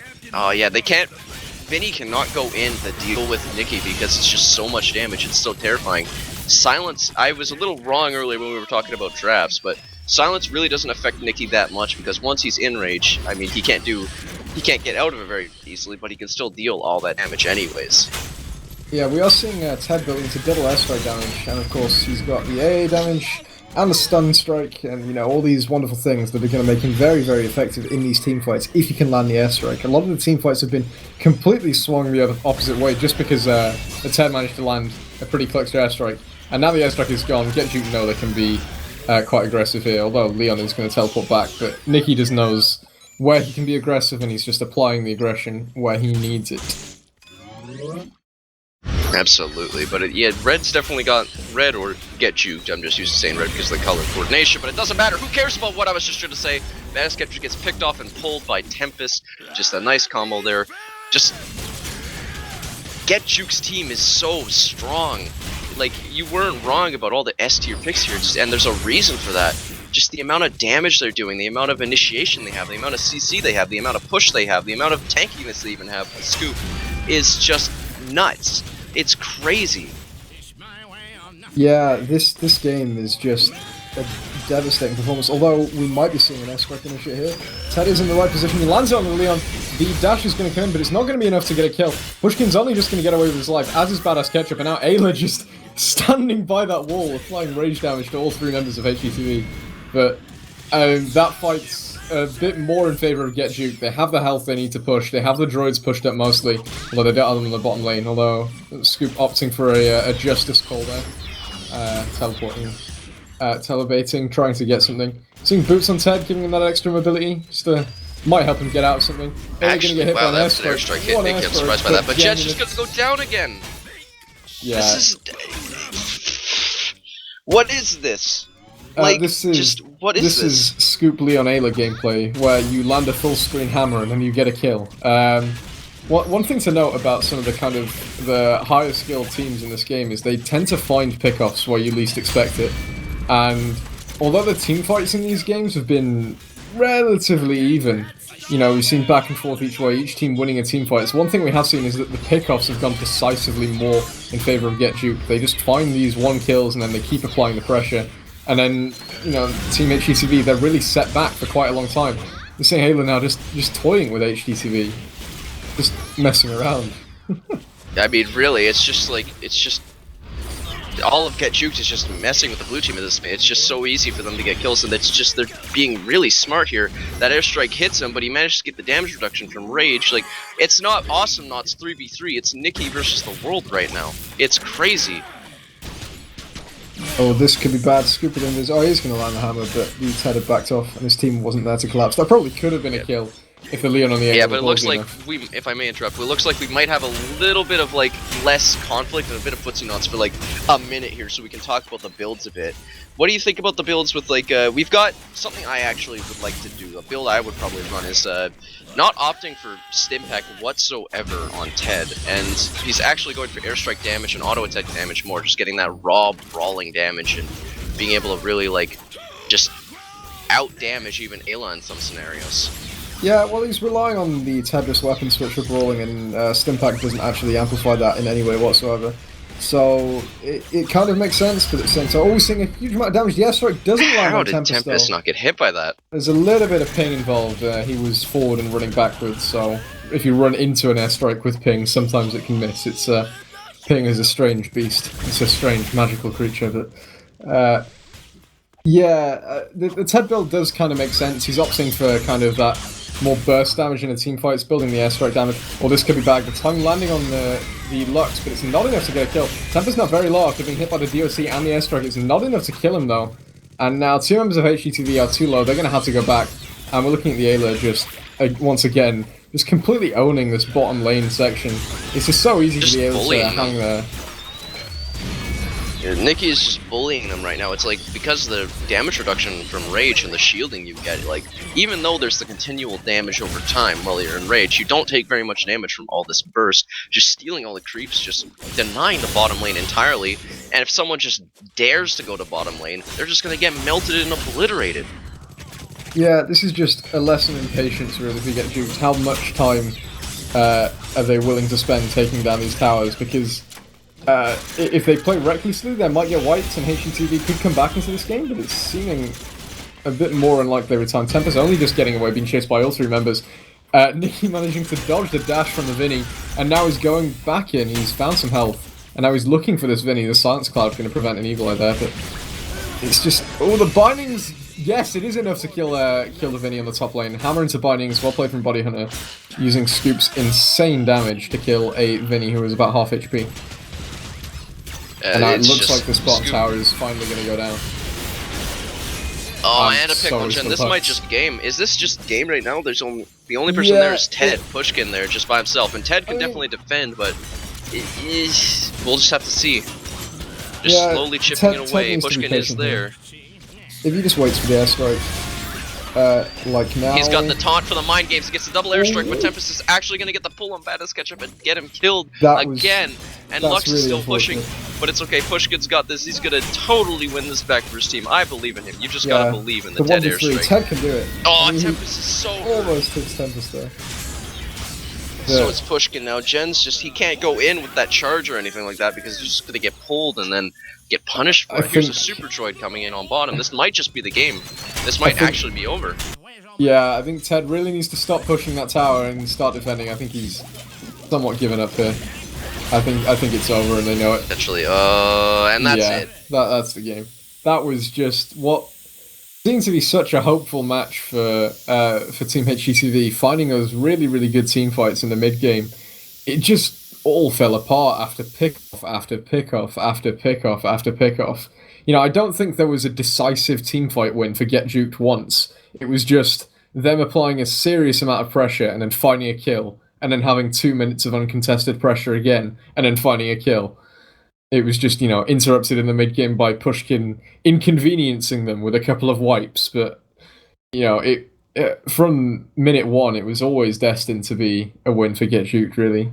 I mean, really, that just goes to that, like what you just said there. That just goes to show it's like a team wipe from HDTV, like a triple kill too. It wasn't just like a solo team wipe from Ted with all that damage. Oh, it's an inconvenience. That team is just so strong and they've got so much pressure. It doesn't matter that they got wiped. Oh, they lost the tower. Too bad. We're just gonna take 2 right now. That's what you get for wiping us. It's like they can't do anything about that, even though that was some great, amazing Ted play. Just too much pressure, too many good picks, and Get Juked just slowly but surely won that match.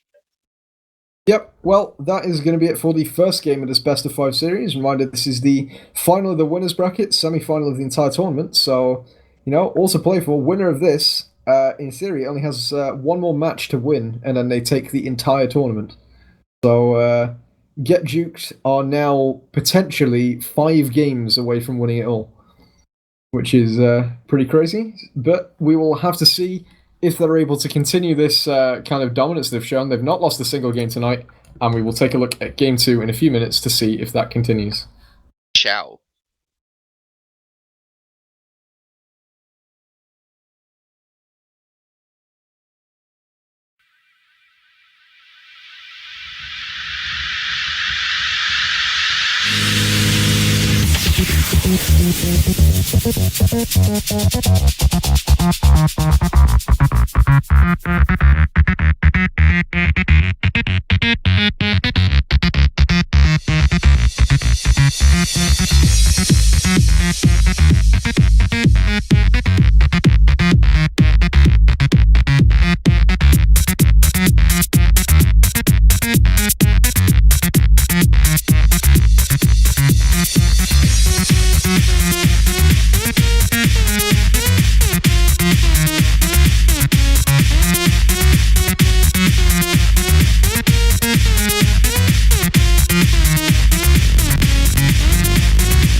Hello, everybody, and welcome back to the Awesomenauts Rumble. I am Uberanzi, and I'm going to be casting, but I've also got another person doing the casting, and he will also be casting with me while we cast. Edster.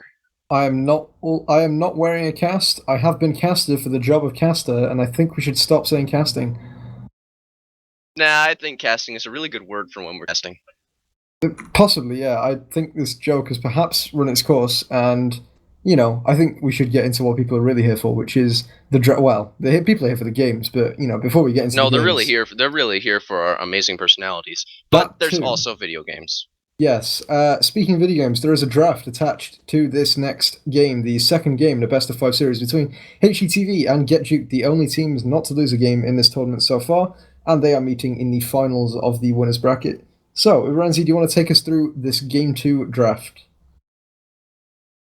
Okie dokie. So for the first ban from HGTV, we've got Yuri, and then that is responded with a ban on Scoop and Sentry from Get Juked. So very strong knots to ban, especially on Serona with like Sentry and Yuri. Those are just S tier competitive knots. Very strong, very scary. And then we've got a ban from HGTV for Genji, and then they pick Leon, so they ban an S tier knot to also grab one with just lots of good initiation from both teams, as well as some support on Genji. So if you're not going to pick them, then you just get the strong knots out of the way. Then we've got a respond with a double pick of Ayla and Swiggins. So you got the very strong damage dealer with Ayla, and then Swiggins with that lockdown strong initiation. But a bit of a risky character because he isn't very squishy, but when he goes in, he's super vulnerable. So you got to be careful with that.